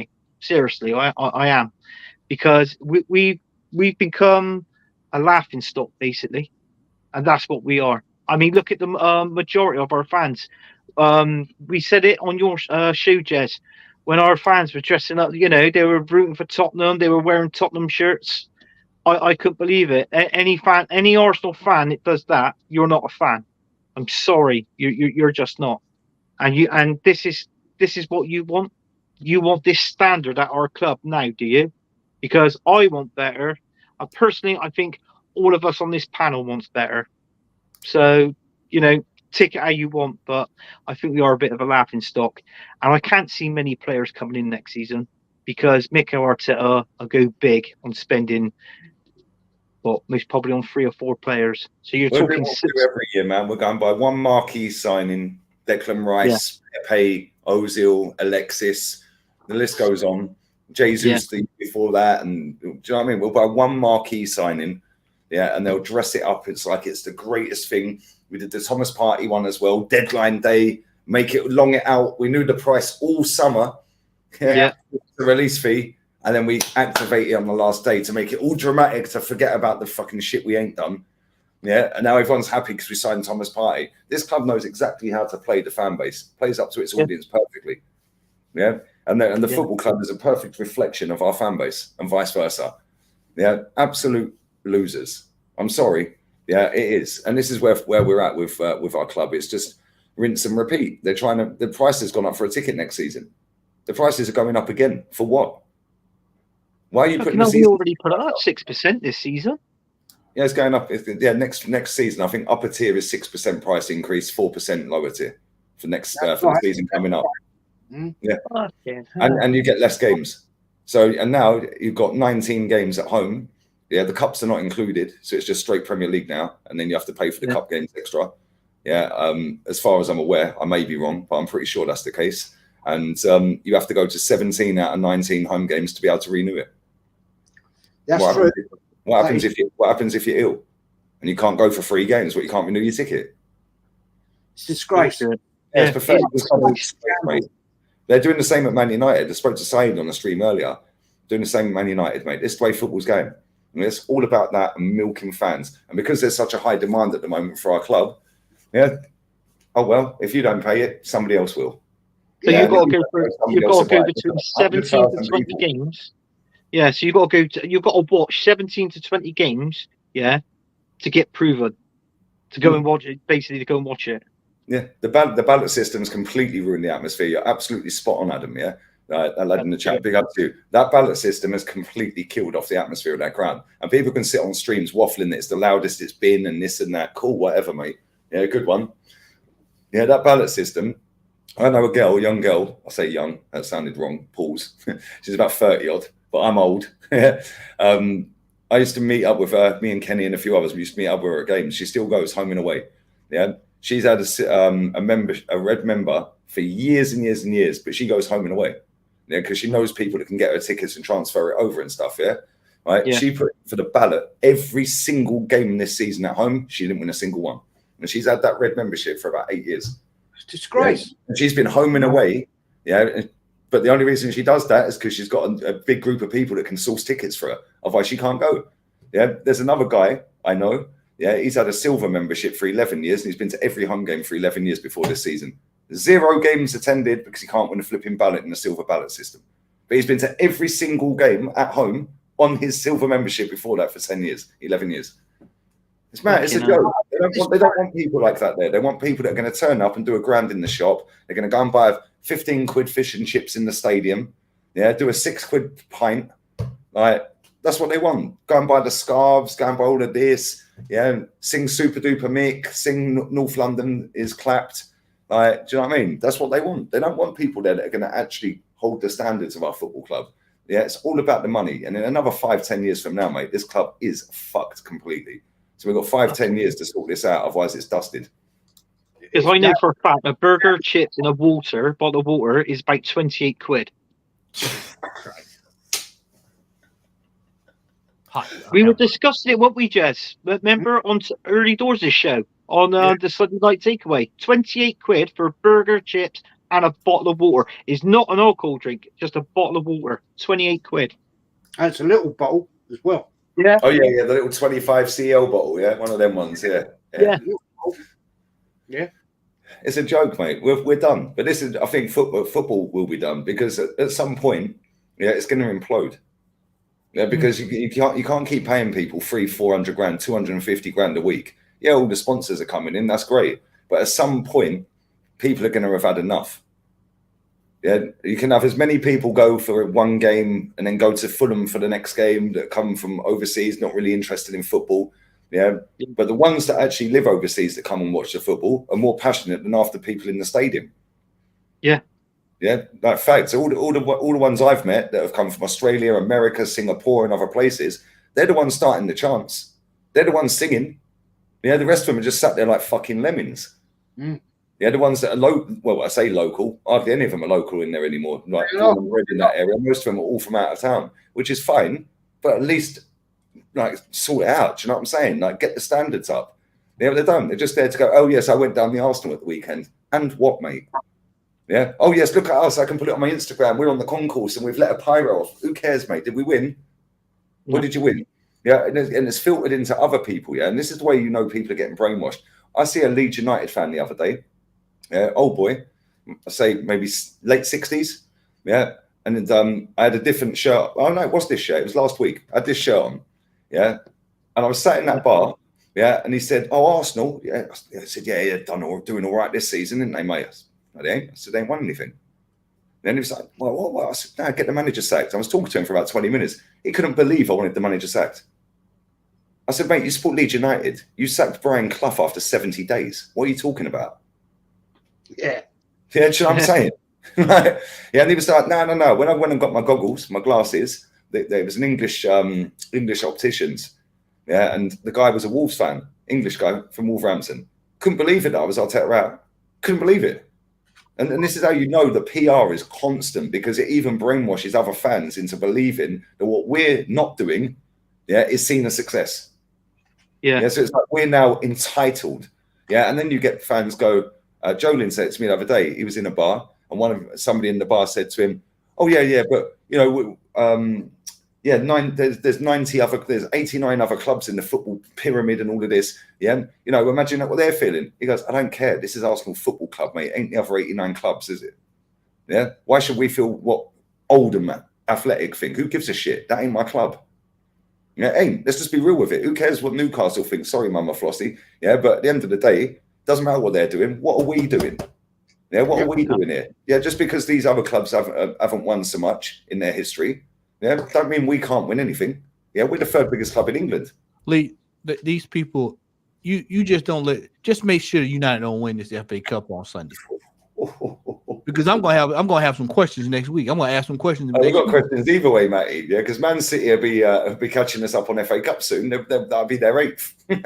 I mean, but see, that's what I'm saying, Lee. It's like our fan base has spent so much time sweeping around everybody else's back door, but hadn't looked around ours. Everything that people, I look at our fan base online, and they joke about everybody else. Now, what have y'all won? What have y'all done? What have we won? What have we done? We want to try to. This is why I always call it coping. They always want to try to go and cope with us not being successful, so they go pick on somebody else and say, "Well, y'all hadn't done anything. What is Nottingham Forest done? What What have we done? Second, fifth, eighth, fifth, somewhere right in there. But just it's ridiculous. It's ridiculous. It's time for trophies. The time for discussion about this manager and all that. The end of the question just needs to be, when are we going to win something? That's all it needs to be from here out. When are we going to win something? Not win games, not win 3 on the bounce, not beat somebody 7-0, not beat Spurs. When are we going to win trophies? When are we going to actually see something tangible? When are we winning something tangible at this football club under this regime? That needs to be the discussion from here out. There needs to be nothing else about what everybody else is doing. It needs to be, when are we going to win trophies? I am tired of going through this every single year where we are not winning anything. The man won an FA Cup with another man's team. He has yet to do it with his own team, with the money that he's been allotted for the last 4.5 years, which is neighboring $1 billion. There's no way we cannot talk about trophies anymore. We have to have a trophy this season. It has to be the discussion. Should have had one this season and last season if you really want to be technical about it. But I'll tell you what, that's water under the bridge now. Going into next season, we have to win trophies. A club like Arsenal football cannot be operating just going along to get along. We are here to win trophies. This club was established to win trophies. You can go all the way back. We have a long story history. You can go all the way back and see where trophies were won for Arsenal Football Club. You can go back, look at Aston Villa. Everybody that is the founding teams in the Premier League in the old First Division. Go look at the history. What were they winning? Trophies. When you go to the games, for all my fans that's over there, and y'all go to these away games and stuff. When you look up in the terraces, what do y'all see up there? What do y'all see? You see what year they won what? Trophies. When you go to the Emirates and they pan out and they zoom while everybody's acting a fool for Arteta, what do you see in the stands? You see trophies, right? Is that what y'all see? Trophies? Yeah, right. It tells you every year that we won a trophy and what trophy it is all the way around the stadium. Why do they put that there? When people used to go to Old Highbury, what was one of the first things they used to do? They used to like walk the halls to see what? The trophies. They want to go see the trophies. They don't want to go walk into a room and see second place on a wall. Nobody wants to go see that. They want to see the trophies. Real Madrid has a beautiful space designed for what? To show off what? The trophies. Bro, it's time to win. It is 7,315 or 16 days since we won a league trophy at this football club. I told you I'm keeping count. Every day I'm gonna remind people about how long it's been. Enough is enough, y'all. This has to end next year. This madness has to end. I don't care if they resign it. Well, Matt, they're gonna resign it for 3 years. Who cares? He still can get fired. The only way he leaves, though, Matty, is if the fans turn on him. Yeah, in the stadium, and they won't. That's it. Yeah, some of them will. Some of them will, and they'll end up in punch-ups like they did with Wenger in, Wenger out. That's what's coming, Lee. I told you that the other day. I said it's coming. We're coming right. I feel it. This season, we're going to be right back to where we were when Wenger was Wenger in and Wenger out. You're going to see this year. You're going to start hearing rumblings. And I told you, I said, Lee, if we get a bad draw at the beginning of the season and we lose 4 or 5 games, what I told you yesterday, I said, we know going into next season we can't lose. We can't give up 9 points if we want to be the champion. We know this because the benchmark has been set the last 2 years. So if we know that if they can come from behind by 8 points, and if we know that we have to get, within the realm of 9 points, then we know we can't lose any games next year because that benchmark's been set. So if we drop games next year, it's a high possibility we probably ain't even going to be in the discussion. So then you'll see what fans really think. When we out of the title picture next year, you'll really see what people think. Oh, then they want to start taking the cup seriously then. That's what they want then. Oh, let's try and win the FA Cup. He'll probably fluke an FA Cup or a League Cup, and they'll give him another 20 years. Do you know what I'm saying? That's what will happen. This club is so predictable. It's mad. This fan base is so predictable. If he loses 3 out of the first 15 games, that's the title done. We already know that because Pep only lost 3 games this season in the league. Yes, we already know. Lose 3 games or more, or lose 3 games in the first half of the season, you're finished, mate. That's the title gone. So then what he'll do is he'll put his eggs in a different basket. Yeah, and then if we win the League Cup, all of a sudden, Mutant Fan TV owner, yeah, will be out here telling everyone it's a great cup after telling everyone it's a shit cup and beneath a club like Arsenal. But this is where the receipts come in, Matty, because these people have said this stuff on camera. We have the clips, we have the receipts. But this is what they do. Yeah, they change the narrative. Yeah, look at when Lampard, we got to the final against Lampard in lockdown, the cup final. They qualified for Champions League, we won the cup. But if that had been the other way round, that our fan base would have gone, don't worry about the FA Cup. We've won that more than anyone. We're back in the Champions League. Yeah. Oh, hold on. Hold on a minute. What did they do after qualifying for the Champions League, by the way? When they were like, you lost the cup final. Yeah, they sacked Lampard and Tuchel went and won it. Yeah. Yeah, do you know what I mean? Yeah, come on. Yeah, but this is nobody calls these idiots out. Yeah, and what winds me up as well, is, bro, this football club, is way too obsessed with storylines, finessing emotions, especially online. Look at the way, them tweets go out, with the love eyes in the emoji, heart emojis. Oh, we fought till the end. It's young and the restless, man. It's young and the restless. That's all it is. And the it's subconscious dynasty. becomes the conscious. Yeah, not landed. What does that even mean? What does trust the process mean? Tell me what it is. I'll consider trusting it. Just we're doing a couple of super chats. Exactly. There ain't one. The only thing that's processed is it's in a fucking peach. I just want to do these super chats and I'll come back to it. Thank you, Lauren, mate. Question to you all. What is one player you'd take from LFC this summer? I'll just come back to that. Joseph Connor Golden, man. Thank you, super chat. Big up Anthony, Jesley, and Matty. Always, man. I'm going to come back to that super chat from Lauren.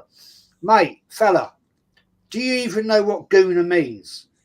Ignore him, Jez. It's Peter Haywood on his 25th billion. That's Peter. Yeah, that picture. That's actually Peter Haywood. That's actually him right there. That's Peter Haywood right there. That's actually him. Sorry, fella.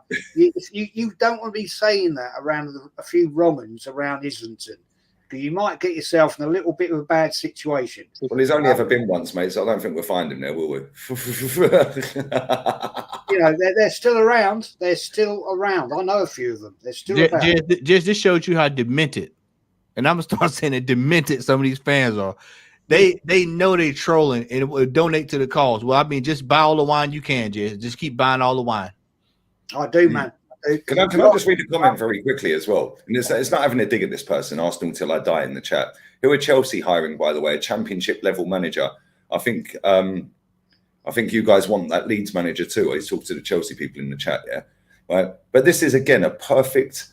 It encapsulates everything wrong, with English football and just football in general. Which is why there's only two clubs that clean up every year: one in Madrid and one in Manchester. Because Chelsea have gone from being an elite-owned club with an elite owner that says, yo, I'm going to fire Ancelotti at half-time. I don't care if it's Carlo Ancelotti. He's sacked. Yeah, you're sacked, bruv. After this game, get your stuff and leave. Yeah, Ancelotti, he didn't care. He didn't care who it was. Helicopter. As soon as the helicopter comes in, bang, you're sacked. He sacked so many gaffers and kept winning, right? Now, he's been forced out of the club. Todd Bowley's come in. It's all about that. Yeah. Hey, profits, guys, profit and sustainability, guys. Yeah, well, Chelsea were profitable and sustainable under Roman because they kept winning. Let's be real with it. What are Chelsea going to win under that ownership? They're not going to win nothing, mate. And now what they're going to do is they're going to go and hire this McKenna, who, oh, well done, he's the latest flavour of the month because he's got Ipswich promoted twice. And what? Yeah, fair enough, it might work. Yeah, listen, I'm not dissing them for looking at him. He's got promoted. He's got over the line twice. However, can he jump to that level? If he can't, they'll sack him and then he'll go again. But the problem they've got is that ownership doesn't have the mentality for trophies, and they're slowly lowering the standards of that club within the fan base, by putting out the constant PR every day. So you've got Chelsea fans that have grown up in the Roman era that are now sitting there arguing, saying, no, it takes time. It's a process. It's a process. Where was the process when Roman was there? It was win now or sacked. And even if you win, you might get sacked. Now it's, it takes time, it takes time, it takes time. It doesn't take time. What phase is Xavi Alonso in? Xavi Hernandez has just been sacked. Bin him out, Mama. Bin him out. Get rid of him. Xavi Hernandez has just been sacked. He won the league last year. Yeah. But that Bowley in charge of Chelsea league, guess what? is his last season because he's only there on a temporary basis. Did you know that? Yeah, they're all taking 20 million a year or something, aren't they? And they're all rotating it.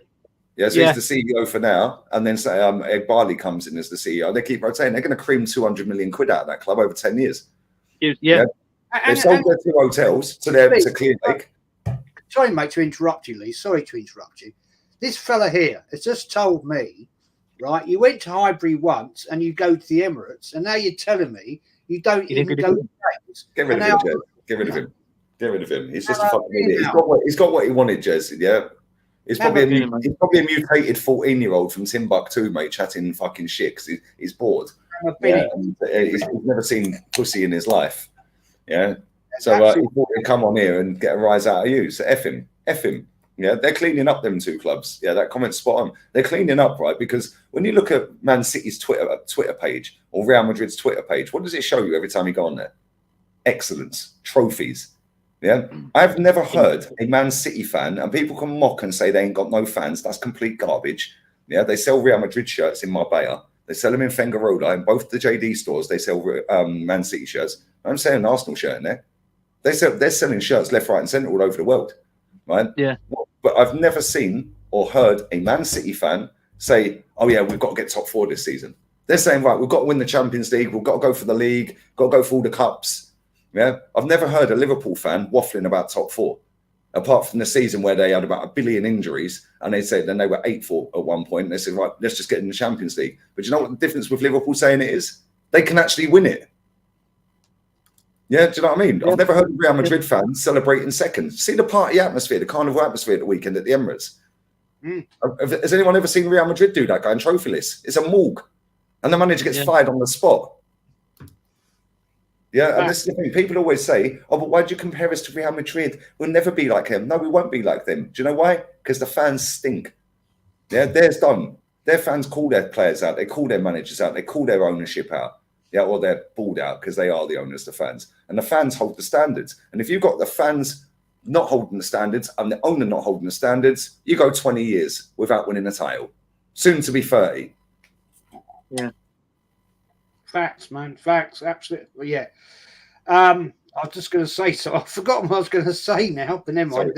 Sorry, Jez. Oh, yes. No, yeah. Who, Anthony, who's one player, that super chat question, who's one player you'd take from Liverpool? Lee mentioned about Thomas Partey maybe leaving. I would take McAllister, World Cup winner. Baller. I agree with you on that one. Matty? McAllister or Allison. Well, either one of those 2. Yeah, I'd go McAllister all day long. I wish we'd bought him, to be fair. But it is what it is. Lee, who would you take from Liverpool? Allison. Yeah, Allison. Although McAllister, see, I like McAllister. My old man can't stand him. Every time I did Liverpool watch someone there, he's a dirty bastard. He is. Look at him. I said, yeah, we need a few more of them in the game. That's what we need. We lacking that. We lacking that. Got it, mate. Lauren, I've got your super chat, man. We're just talking about it, mate. Big up, Lauren. What about, would you take Virgil van Dijk? Personally, I think he's getting a little bit over the hill now, personally.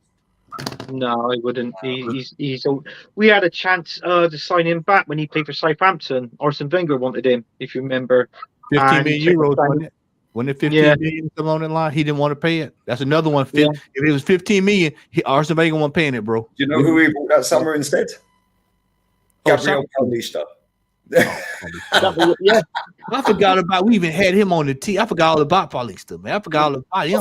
I think he plays in Spain. I think is it Valencia or Villarreal? I think it's Valencia. I forgot he was even in the team. Yeah, Gabriel. I know the one you're on about. It's Valencia. Yeah. True. Very true.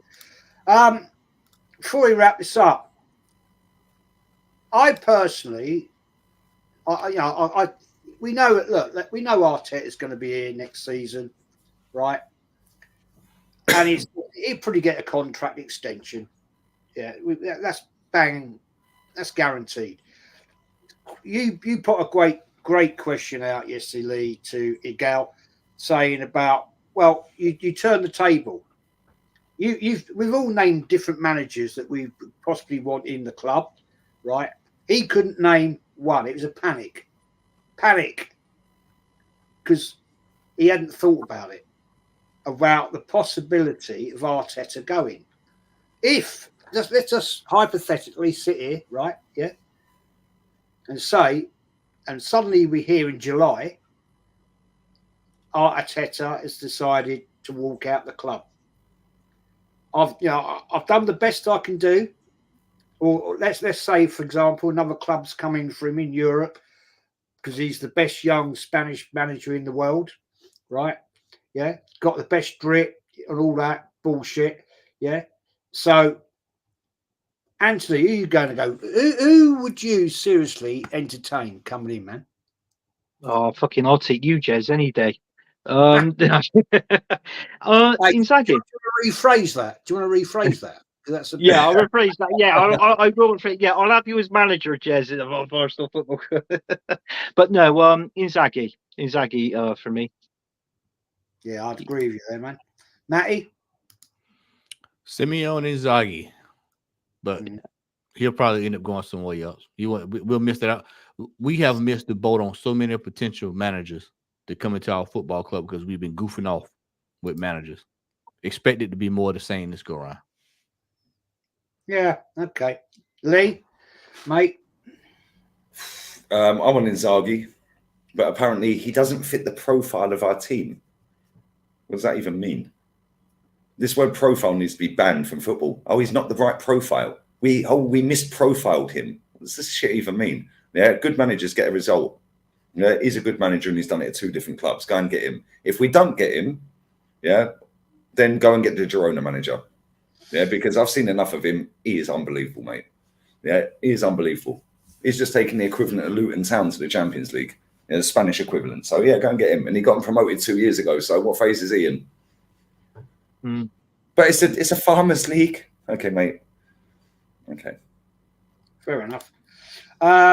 Delinsner, whatever your name is, Lee and Jez, don't go to the Emirates anymore because everyone would laugh at them for their wanting out Arteta. Fella, mate, let me tell you something. I know shed loads of people that go to that ground, right? I know shed loads of people that live around Islington that actually used to go. So don't call me out, fella. I've been going since 1968. I had a season ticket for 41 years, from 1975 to 2016. So don't even think about calling me out, mate, because if I want to go, I will go, and I will get a ticket. I know way too many people that I can get a ticket, right? So if I want to go, I'll go. So if you want to come and meet me face to face, fine. Come and meet me, and we'll have a chat about it face to face. Because I've been on the terraces a lot longer than you've ever had. Yeah, I've been home and away. Yeah, and I've been and seen it all. There's nothing you can tell me about this club. There's nothing you can tell me about going to home or away games. So shut your mouth, right? How comes nobody laughs at Kenny for wanting Arteta out then? Exactly. Or my mate's dad John, who's been going for 51 years. Yeah. Didn't stay for the parade last season. Didn't even bother going to the last game this season. He gave the ticket to Jay, my pal. Yeah, and he stayed for about 10 minutes and then fucked off. Yeah, after the game had ended. Yeah, how comes they ain't getting laughed at then?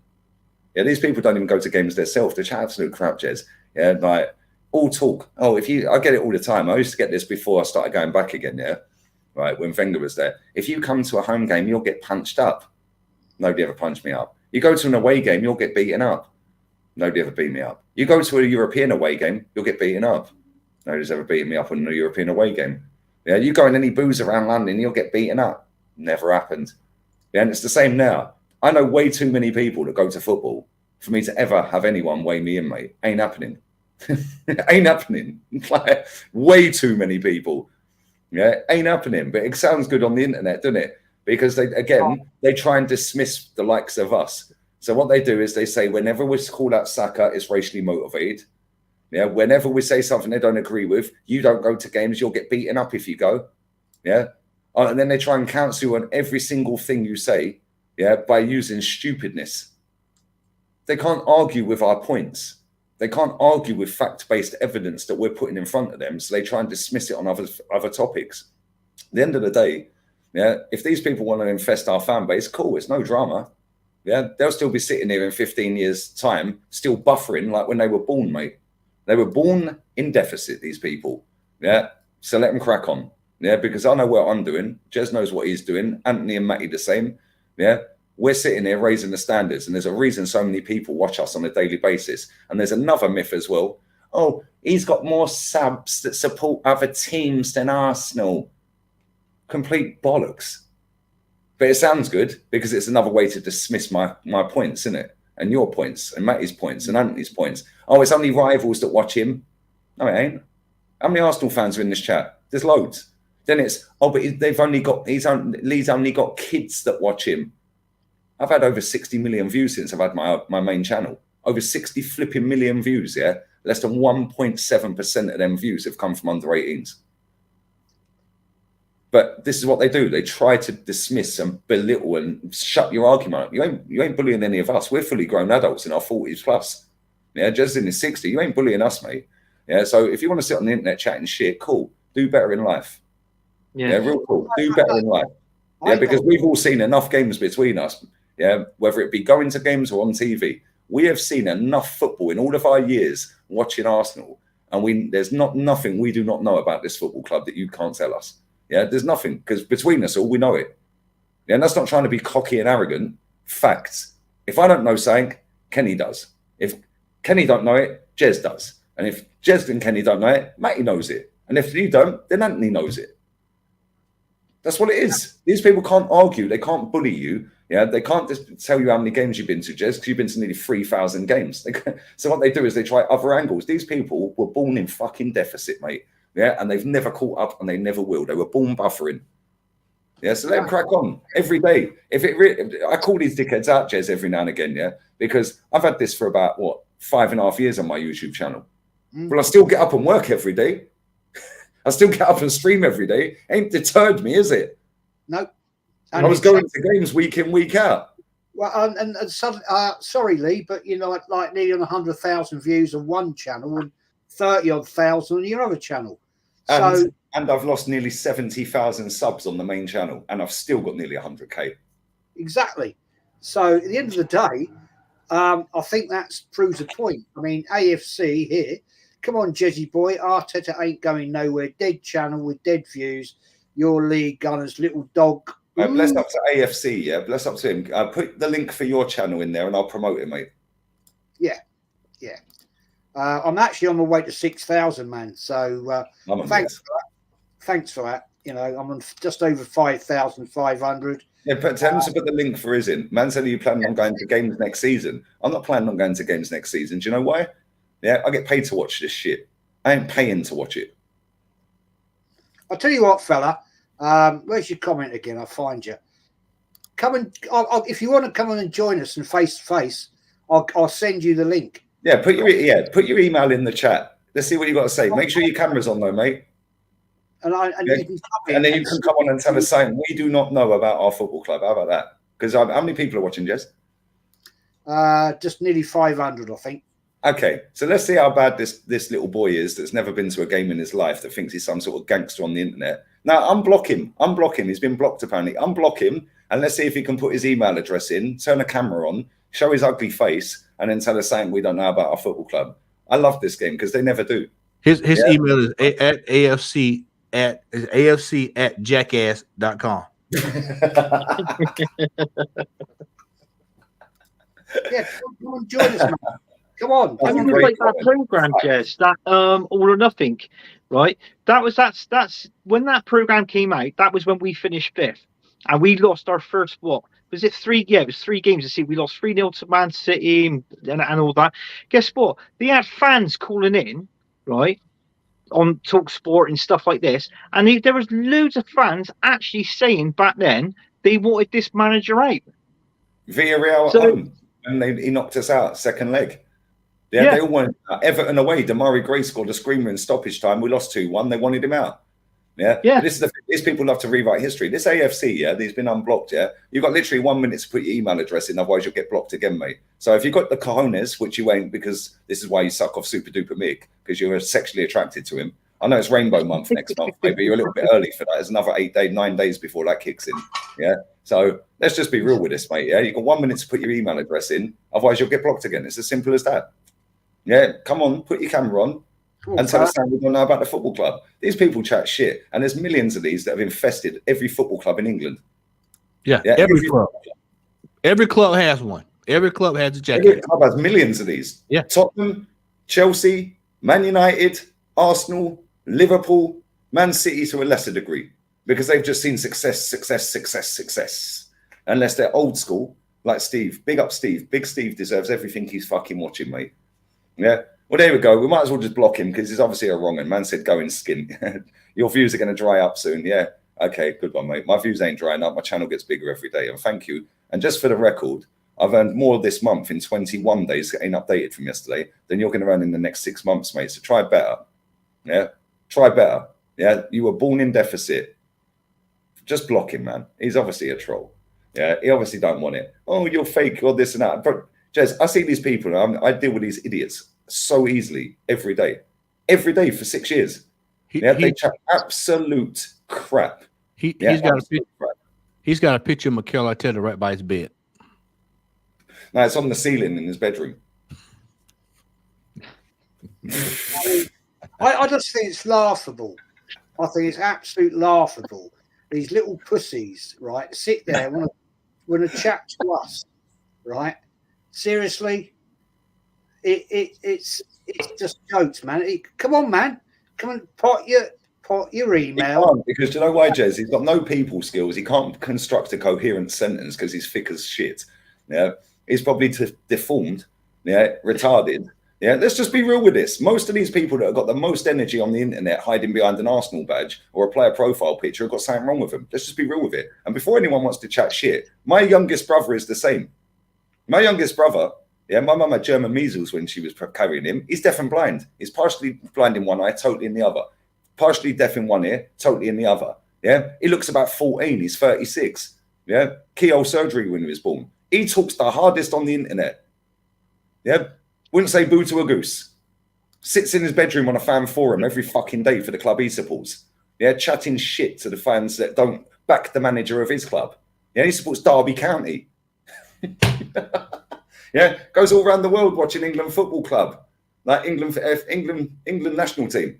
Chats the hardest. Yeah, so I know how these idiots roll because my brother does the same. My youngest brother does the exact same, and he has done for donkeys. Yeah, so this is why I just deal with these people. My youngest brother's deformed. My youngest brother's deaf and dumb.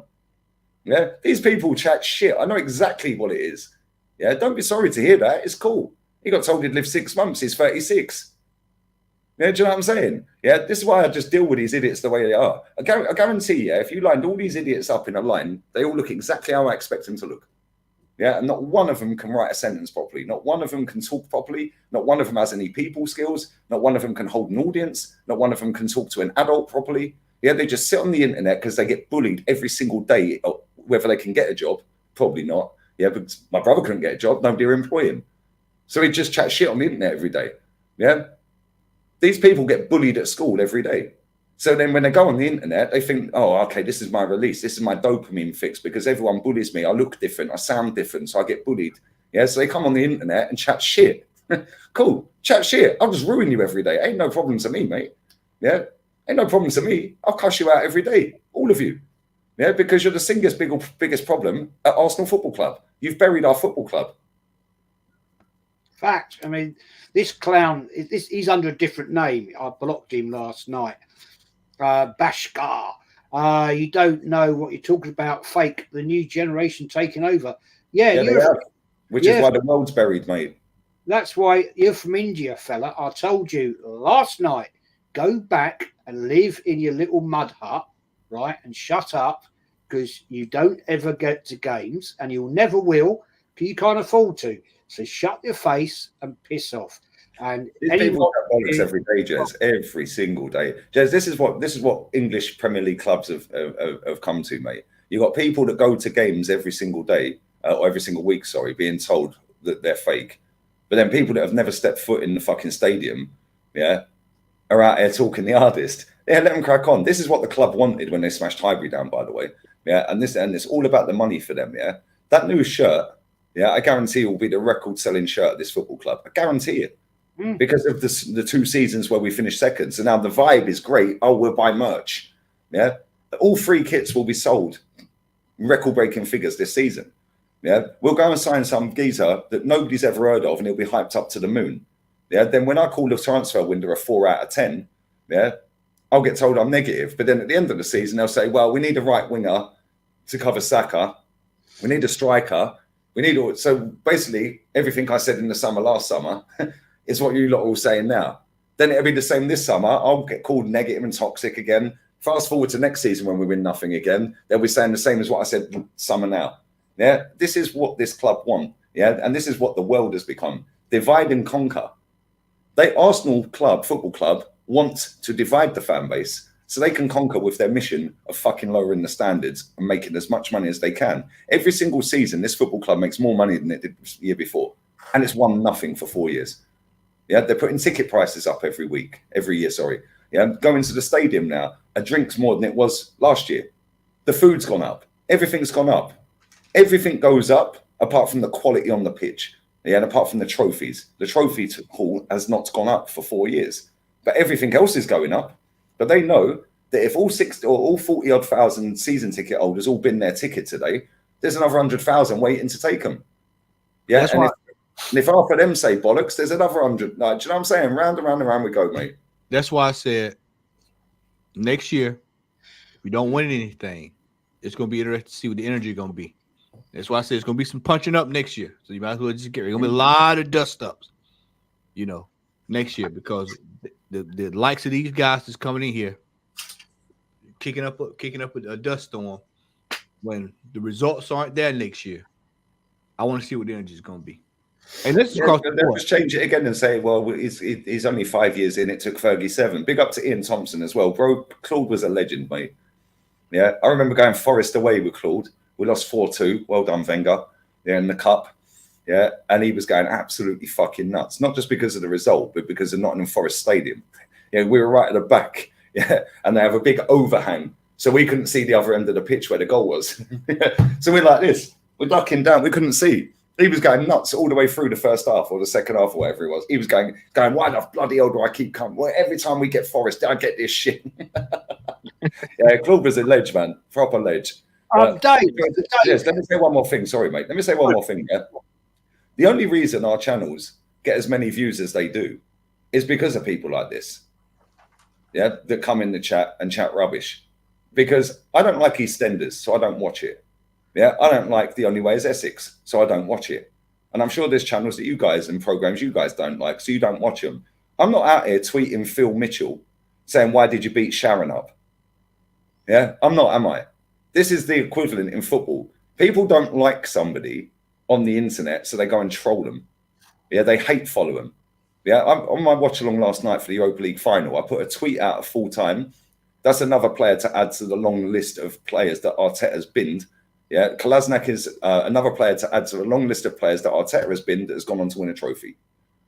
Comments, yeah, oh, you're a disgrace. You're a fucking prick. You're a this and you're a that. Most of them follow me.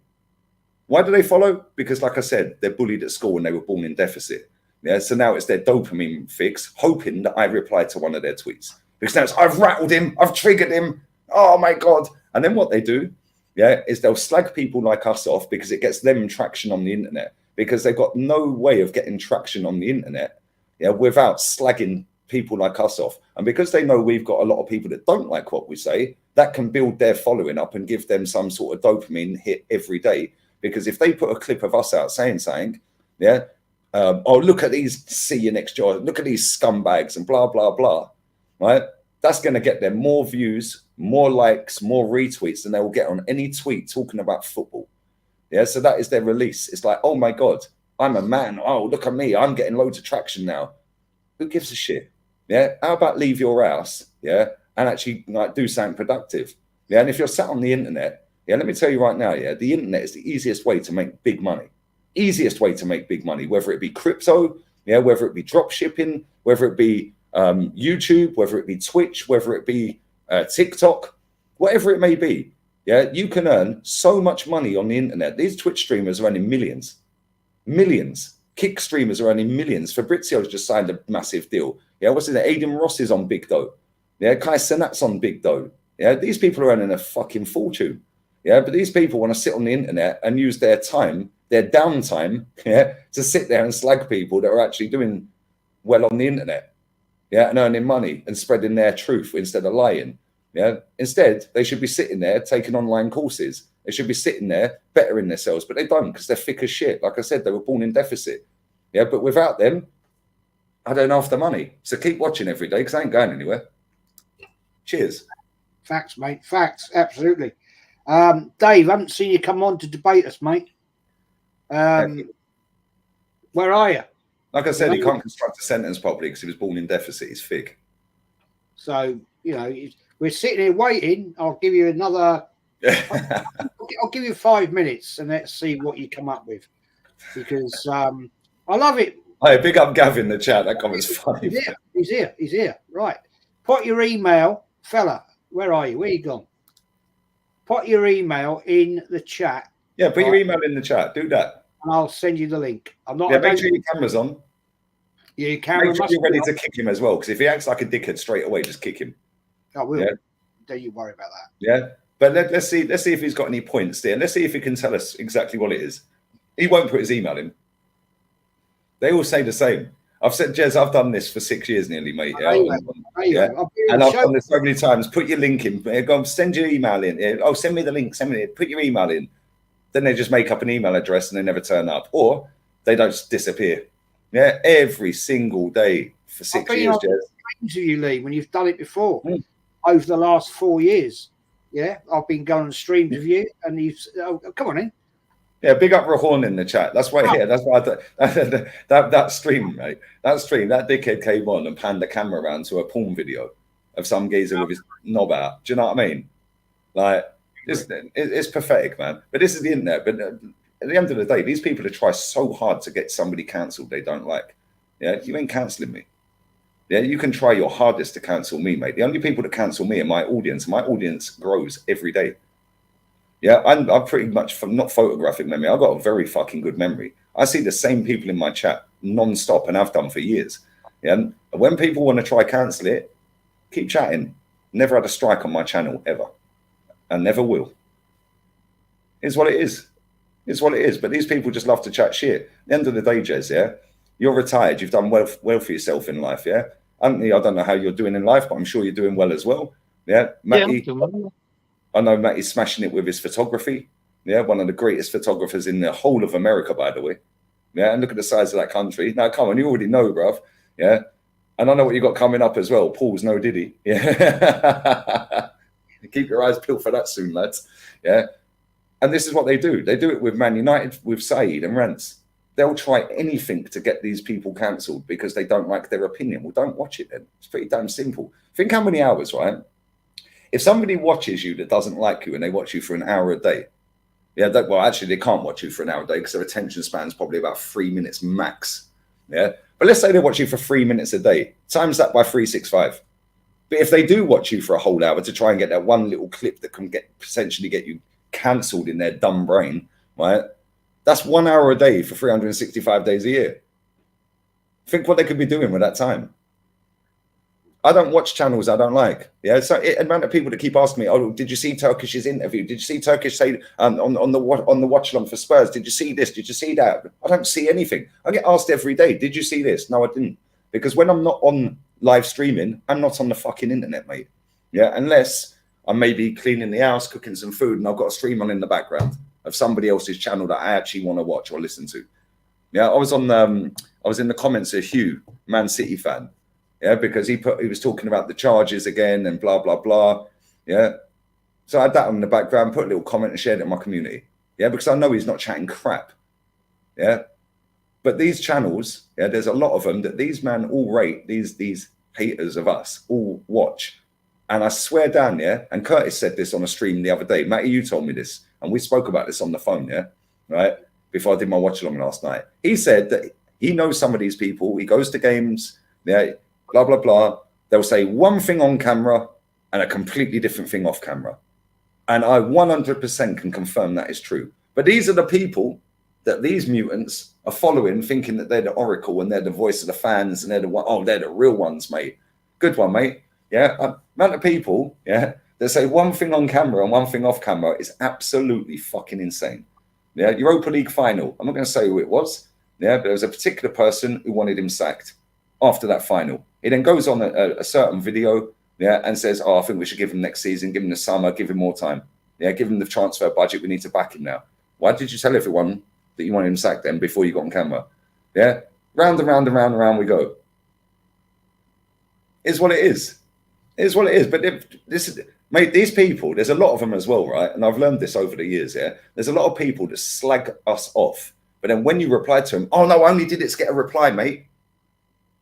Only did it to get a reply, mate." Yeah, and this is what they do because they got fuck all going on in their lives, Jez. They were born in deficit and born buffering, and they will never amount to nothing in their lives. I don't need to work as hard as I do. Yeah, I ain't great money. Yeah, fantastic money. I don't need to work as hard as I do. Do you know why I work as hard as I do? Because I want to earn more.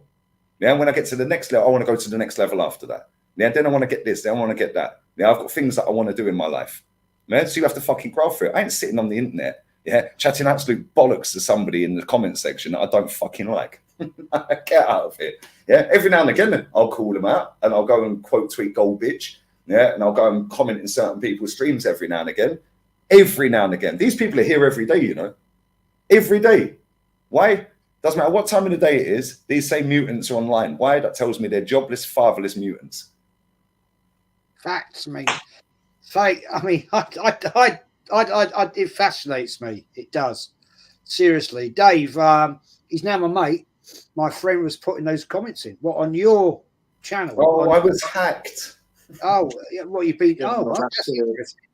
I've been subbed to Lee for a few years and love your opinions. What, Lee's opinions or mine? Okay, if he's been subbed to me for a few years, what was the first video you ever watched on my channel? Bet you can't tell me. Go on, quick, 5, 10 seconds. 10 seconds. 9, 8, 7, 6, 5, 4, 3, 2. He's quickly good. He's going back. He don't know. Arteta line.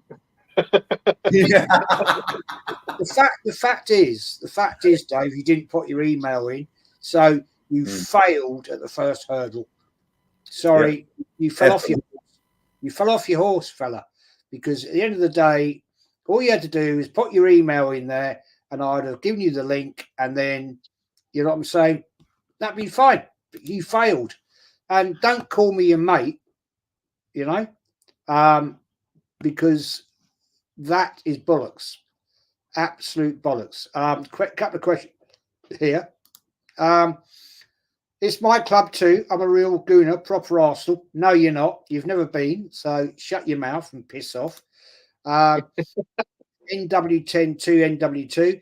Jez, did you ever go down to the Coronet and Holiday Road? Once or twice, bro. That was under a different name years ago. It was a little bit too out of my comfort zone, I won't lie. Longhead Yeti's Keith, mate, thank you for your super chat. Dave putting new batteries in his speak and spell. Yeah, absolutely, bro. Absolutely. And go and support Longhead Yeti's channel. Legend. I love going on his channel. We do watch longs and it's great fun. We basically talk a load of bollocks, but that's what it's all about. But it's great fun. Absolute great fun. And he had a spotlight earlier, did he, today with Tony Early Doors? Yes. I caught the end of it. I'm gonna have to go back and watch the rest of it, to be honest. Because I caught it late, unfortunately. I got in late before this stream was going to go live. Lewis Guna Cavalier, that's a good name. Be up, old Lee. I haven't forgot. I'll be contact soon. Works manic. Fair play, fella. Fair play to you. Hang on. What's this one? The Mighty Reds. We have brick and mortar in India. Come on, mate. I was just like punching back to the guy. You know what I mean? It was nothing personal. Rothith ready. I honestly feel Arteta is just getting his training at Arsenal. Will leave as soon as Barker reach out to him. Much love for the life. Yeah, I totally agree with you on that one. Anthony, what do you think about that? What do you think about that? It's a good comment. Well, there actually. was a rumor, wasn't there, that Barcelona wanted him at the end of last season. So, I mean, anything's possible. I mean, I don't know what job he'd do there. Most probably finish second and repeat. But that's it. But if he goes, I'll wish him all the best, and we get somebody else in. Hopefully, a proper elite manager that we want. Lee hit on something when he was talking about Sir Alex Ferguson earlier, and you look at his history. Look where he had experience before he got to Manchester United. That gets lost. This manager had no experience before he got to Arsenal. And this is why we're dealing with what we're dealing with. The man has not been challenged at the level in which he's trying to coach. And this is why we cannot get over the line with this manager. You take any established manager. I to this day, I wonder what would have happened if we would have given Unai Emery $700 million. Oh. We'd have definitely won the league last season and this season. I'm positive we would have had some major honor. We'd have had a few major honors. Well, let's not forget. He got us to a Europa League final, right, with a team that was deemed toxic and negative by the next managers, fanboys. Yeah, he also finished 5th, right? The aim of the game for this football club is 4th, and he finished 1 point off 4th and 2 off 3rd. But then all you get out of this fan base is, oh, but the landscape was different back then. We're not gardeners, lads. Yeah, right. They always move the goalposts. If we had given him 700 mil, we would have won something, a big honour. He might not have won the league, because I don't think he's good enough to win a league. Yeah, but he'd definitely take the cup seriously. He'd done it this season. Yeah, he didn't win the Conference League. But if we're in the Conference League, yeah, then we're dismissed. Oh, we don't want the Conference League. We don't want that. It's crap. We dismissed the Europa League. Our fans dismissed the Europa League. They dismissed the FA Cup. They dismissed the League Cup. They want the big ones. The Champions League, which we've never won. They want the Premier League. Yeah, I'm not quite sure why they are only going all out for that. But do you know what happened? What you just said, Matty? Yeah, you said that Sir Alex Ferguson had a body of work before that. This fan base will then sit there and go, well, that's all the more reason why Arteta's doing better than Fergie then, because he was an experienced manager. He'd already got over the line. So Arteta's overachieving compared to Fergie at Man U because he'd already done 8 years in management before he got the job. That's how they spin this shit. Yeah, come, bro, I swear down, 7 years at Man United until he won the league. I proved earlier he won 4 trophies before he won the league.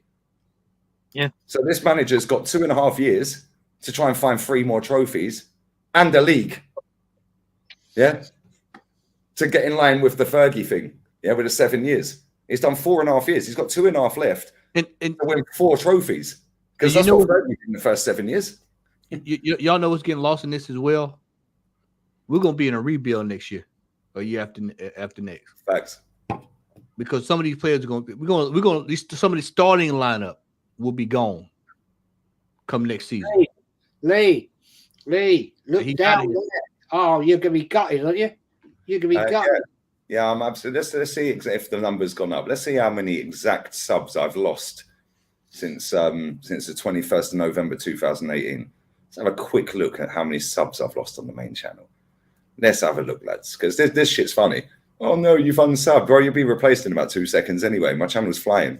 Because I'm not quite sure what we're doing here, but this is what these people love to do. So yeah, let's have a quick look.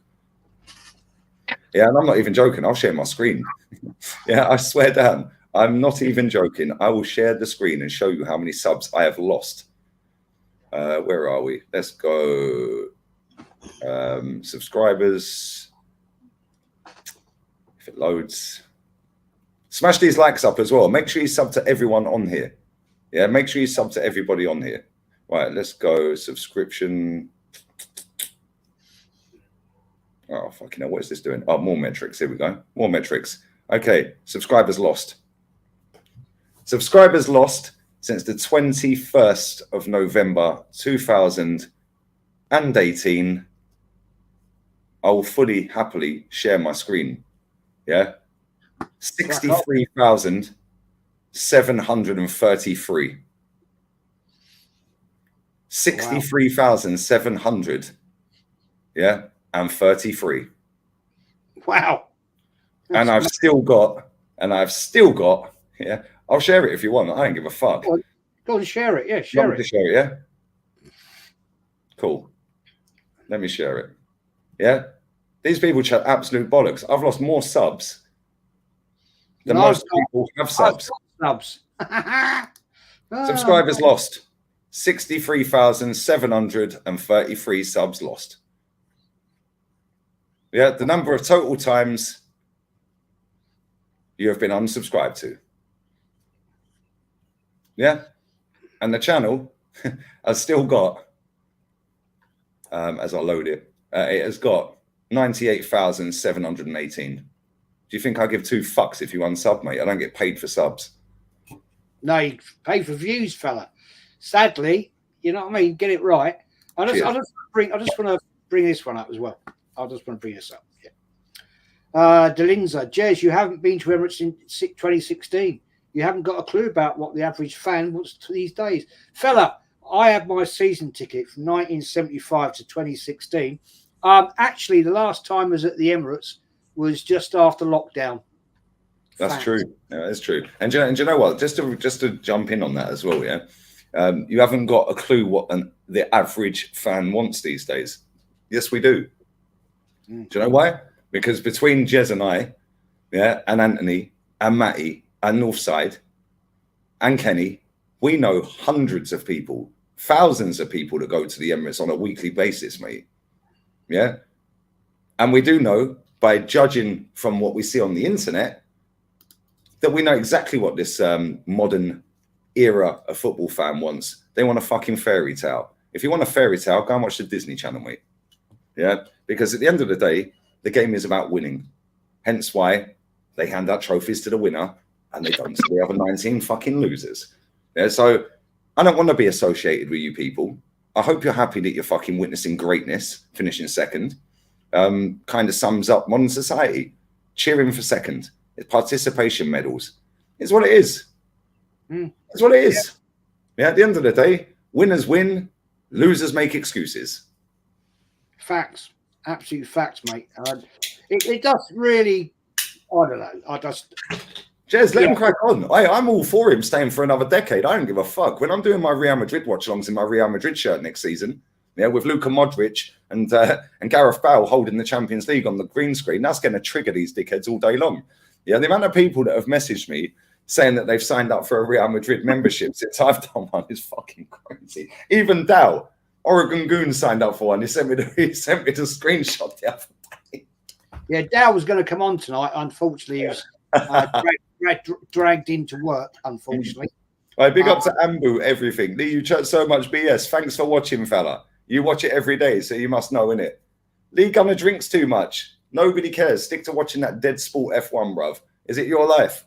You're fuming. You're here watching me, yeah, chilling, bruv, in the comforts of my gaff while you're watching me. I don't even know who you are, but you watch F1, so I instantly know you're a prat. I mean, where have all these little mutants come from tonight? Because we've won the league, mate. We've won the league. We can't beat Pep, so we're the first. We've won the league, mate. Jez, we're going to get this all summer. Yeah, I've seen this for years, mate. I see this all last summer, and I'm going to see it all this summer. Jez, I'm a seasoned vet in this game, mate. Yeah, just deal with them. Fuck them. Yeah, just laugh at them. They turn up every single day chatting crap. I'm going to do a stream, yeah, going through my TikTok comments. Yeah, that platform's even worse. Yeah, I'm going to do another stream going through my held for review comments on YouTube. I hope you die. I hope you're this. I hope you. I'm going to do this. You're a cool. You want to slag me off? I'll make money out of it. No drama to me, mate. I'll just expose who you are with all your usernames online. It's no drama to me. Yeah, misery merchant. Yeah. Well, I'm a misery merchant, which is fantastic because you obviously don't know me. You just see me talking about Arsenal, and there's nothing to be happy about, my friend. 4 years without a trophy, 20 without a title. But anyway, offline, not talking about Arsenal, or on my second channel, which is nothing to do with Arsenal, I'm far from misery, my friend. My life's amazing. I can't lie. I couldn't wish for a better life that I've got. Yeah, I couldn't wish for anything better. Yeah, real talk. I've got the nicest life that I could possibly have wished for 5-10 years ago. Yeah, getting up every day to go and knock on doors, speaking to people for double glazing, walking in the pissing rain and the snow and the wind. Now I talk about football and get paid to watch it. And sitting on the beach, chilling, with a Sit nice on the patio, way. watch, look at the sea every day. It's lovely. It's great. Drink as much beer as I want, and it's cheap. Yeah, and it's beautiful because we don't get ripped off in Spain. But don't worry, mate. You lot crack on. Thanks for watching, and thanks for getting us paid as well, because we appreciate you. Because when I buy that Real Madrid shirt, that will come off of the money these mutants have paid towards my channel this season. The season ticket, or not season ticket, the membership, that has come off of the money that these mutants have paid me by watching this season. So thanks very much. Every time I go for dinner, I always sit there and think, thanks very much, mutants, because my views would be half without them. So big up to them. Cheers. I mean, hey, listen, I don't earn big money off YouTube. I don't. I wish I did. I don't. But it pays my wine and I enjoy it. So thanks very much. Pays for a dinner with a wife, doesn't it? Yeah, yeah. I mean, if I was to be greedy, be honest with you, man, it wouldn't. If I really wanted to go big, no. No, it wouldn't even. You know, I love my wine. Yeah, you're a bit posh, aren't you? So yeah, the bottles of wine are quite expensive. it wouldn't even. Well, the other night I was on live review. The other night, that 6-hour stream, I had that bottle of cognac that I bought at Christmas. You know, I had one glass out of that at Christmas time. One. I had 3 that night with you, and I won't lie, it did get a little bit heavy in the head. You know what I'm saying? It was a little bit large, and it was a bit madness. But that was 340 quid, that bottle. You know what I'm saying? Now I'm not going to sit here and procrastinate and say I do that every day. I don't. I can't afford to do that. But once a year, you treat yourself. Yeah, you just treat yourself. And I enjoyed it. I thought, wow, this is going to be a stream and a half. So I thought, I'm going to have a nice little glass of cognac. And I went a bit mad in it. I won't lie. End of season, celebrating nothing again, you know. But it is what it is, man. It is what right, it is. Very quickly, Rahul, yeah, right? This is why I know, right? And I put this out on my Instagram yesterday on my story. This is how I know, because I guarantee that guy's got elite standards, elite level standards, yeah? And this is how I know it is not a demographic or a location thing, right? Because Real Madrid have got more Real Madrid fans in Spain than any other team in Spain. Real Madrid have got more fans around the world than any other football club. So why have they not been infested with losers? Why? Because the standards stay high. Because if Real Madrid put a tweet out, yeah, after a game and they've drawn or lost, they don't put, oh, a Champions League campaign to be proud of. They just go with a graphic, 1-1, 2-0, 2-1, whatever the score is. And that's it. And they put the goal scorers and the minute of the goals for each team. That's it. And they shut up because they have respect. Yeah. Any person in the comments section saying, oh, don't worry, guys, we'll dust ourselves off and go again next season, or we'll dust ourselves off and go again next week, gets absolutely battered in the comment section. Whereas with Arsenal, people like us that go in the comment section and say this is a disgrace, yeah, gets absolutely battered because it's full of losers. So you know it's not a demographic or a location thing. It's how the clubs are run. Yeah, because if our club was run like Real Madrid, or our club was run like Chelsea under Abramovich, yeah, or how the Sheikh is doing at Man City, we would not be infested with these losers because the standards wouldn't be on the floor. And them clubs keep winning because the mentality is high and they want to win. We don't want to win as a football club. We're happy to just ponce around, get in top 4, peddling a process, a project, a dog, a tree. Yeah. Oh, don't worry, guys. Tough night in Birmingham. Heads up onto the next. Just brush it off. It's nothing. Yeah. I remember this season, Real Madrid played Leipzig in the quarterfinals of the Champions League. They then got Man City, right? Was it Man City? Was it Leipzig? Or was that the round of 16? It was the round of 16, I think. They won that game just, right?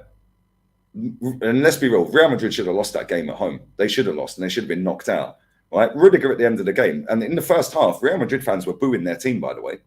Booing them for 20 minutes straight. White hankies were out, the whistles, the jeering, the lot. At the end of the game, they got through. They won. Rudiger came out at the end of the game and said, look, he done an interview. He said, look, we got through, but that ain't the Madrid standard. That is not acceptable. Yeah, and we need to go back to the drawing board. Ancelotti yeah, when they were 2-0 down against Almeria, 7 days after winning the Supercopa de España, they all got booed off at half-time, 2-0 down at home to the team that hadn't won a single game in 26 games. They hadn't won. They were bottom of the league. They hadn't won a game. 2-0 down at home to Almeria. They were booed off at half-time. Vinny Jr. scored a hat-trick 7 days earlier. Yeah. After the game, when they won 3-2, by the way, Danny Carvajal, 96th-minute winner, Ancelotti did his press conference. What do you think of the fans booing you, booing the team? Ancelotti's words were, they were right to boo us because we were shit. His words. That is the difference. And that is what we should have at our football club. Yes, we're never going to be as big as them, but have the mentality to be like them. Have the mentality that every loss don't just get brushed under the carpet. Success is trophies, not second. Yeah, and this is the problem because our football club is playing on these mutants. It's playing up to these people because they're the ones that spend more money, yeah, at the games, yeah, fucking toddling in like lemmings to go and fucking buy all the shirts. Real Madrid fans ain't doing this shit. Real Madrid have not dropped their shirt yet. Why? They're not dropping it at the weekend. They're playing on Sunday after the FA Cup final. They're playing Betis, final game of the season. They're not walking out in their new strip for next season. Why? Because it's not about that. It's about we're going to win trophies. They're in the Champions League final at the end of the month. Whether they win it or not, they'll have shame. Yeah. And the Champions League, another thing I want to say, and I'm going to shut up. When they played Man City last season and got battered in the semi-final, right? Vinny Jr. was arguing with Ancelotti in the home game. Are we actually going to get out of our half? He said in Spanish, are we going to attack? Are we going to get out of our half? Yeah, the fans were jeering and booing after 20 minutes of that first leg away in the Bernabeu. 3 minutes later, after him and Ancelotti had a few words, guess what? Real Madrid went 1-0 up.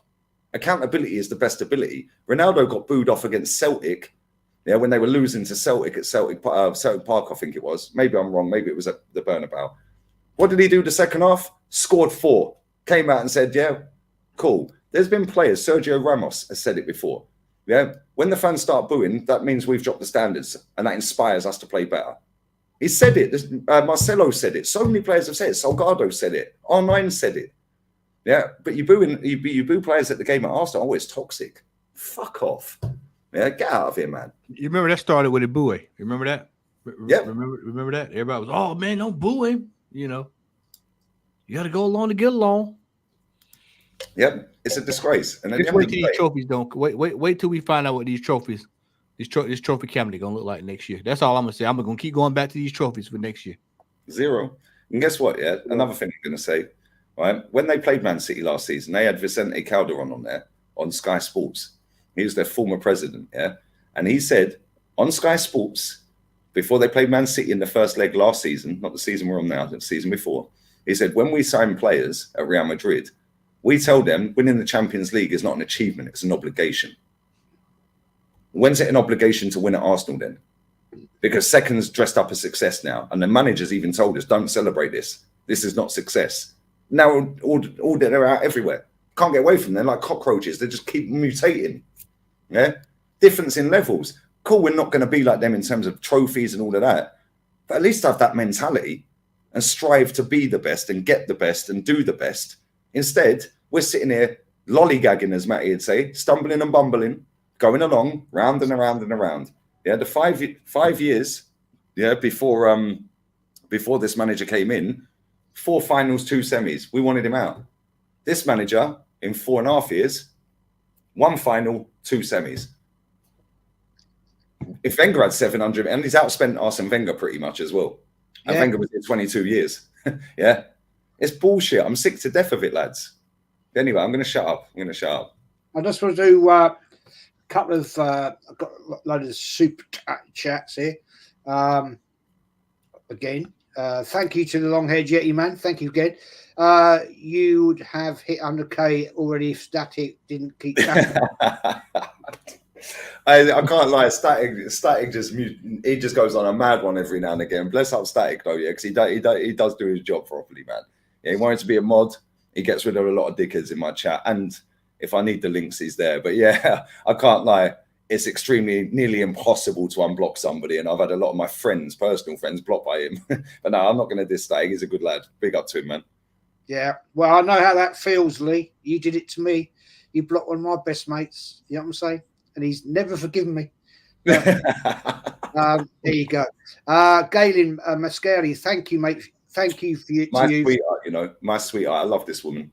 Yeah, thank you for that. Here's another half bottle, Jez. Mate, seriously, Galen, that'll buy $20. That's going to buy probably 4 bottles of my everyday drinking wine. So that's damn decent. Thank you for that.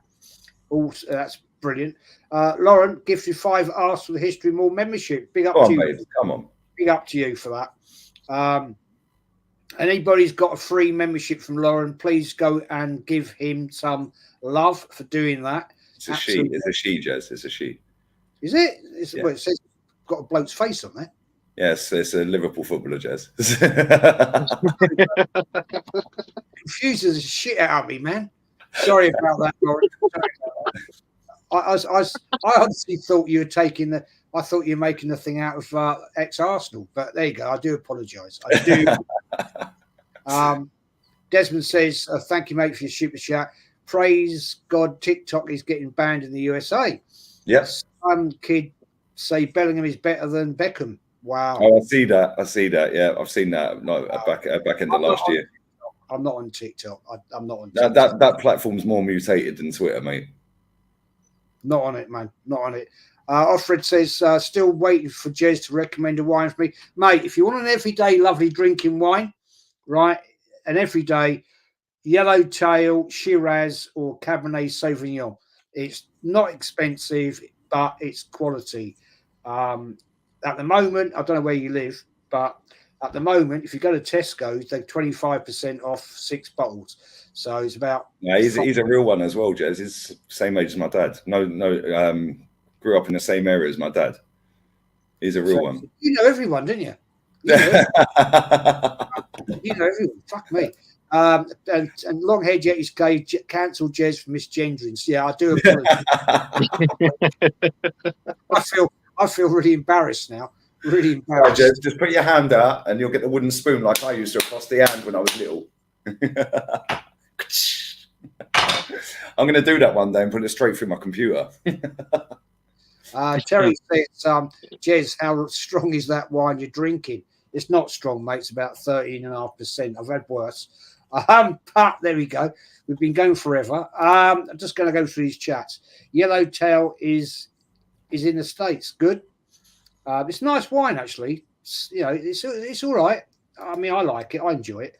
Madwi says, in 2019, I told the Al-Falal president in his face, if we don't win the Asian Champions League, leave the club. Did the same thing in 2021. Guess that we won it both times and completed the treble in 2019. Fair play. Thank you very much for your super chat, my friend. Thank you very much indeed. She's lovely as well. See, I know all my subscribers and my people, and she's lovely. Liverpool fan and Al Halal fan, lives in Saudi. Bless up to her as well. I'm going to shut up. I honestly, I just embarrassed myself. Ben 777, I need to pump you summer Jez for a beer. Yeah, all day, man. Ben, you live literally round the corner from me. Literally, we live literally round the corner. So I'm meeting up with Budgie as well. West Ham, Green Street Elites. Now he's recovered from his treatment for cancer, thank goodness. He's got over that. I'm going to be doing a stream with him actually at the start of next season when we play West Ham Arsenal. That'd be from his local pub. So that'd be fun. I'm going to have to get Kenny down to bit of a, and Anthony get them boys down to be like the security because you know what I mean. I know the pub very well. It's all right. It's not a problem. If I did say to Budgie, mate, if I turn up and there's all these ICF there, you're taking the piss. But no, nothing like that. Seriously, guys. Going to round it up. We've been going for 2.5 hours. Anthony, mate, thanks for joining as always. You've come up with some great ideas for a show, which you will be part of. Yeah. Right. It's your idea, so you're going to be part of it. You're not going to bail out on me. Thanks, mate. Shout yourself out. Where can we find you as always, please? Yeah, you can find me on Early Doors TV, where is myself, Tony Early Doors, and Hot Fuzz. We do the good, the bad, the ugly. I mean, to be honest with you, is Arsenal, Man United, and West Ham. We just rip the piss out of each other's team and out of each other, so that's good. And also, we do the Sunday night takeaway, which you've been on, Jez. And also, you can find me on here on Jez's channel, Arsenal history and more. Thanks for your emergency stream tonight, Jez. It's been a good one. What plans for this long? No.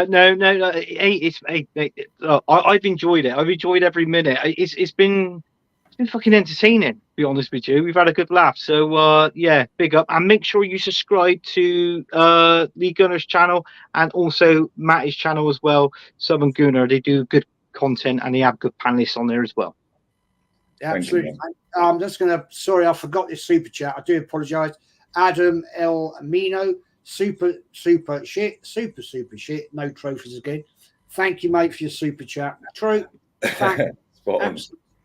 Yeah, you can't say much more than that, really, can you? Fairness. Matty, as always, mate, thank you for joining us. Totally different time span over in the United States. But thanks, man, for joining, and shout yourself out. Where can we find you, bro? You're on mute, mate.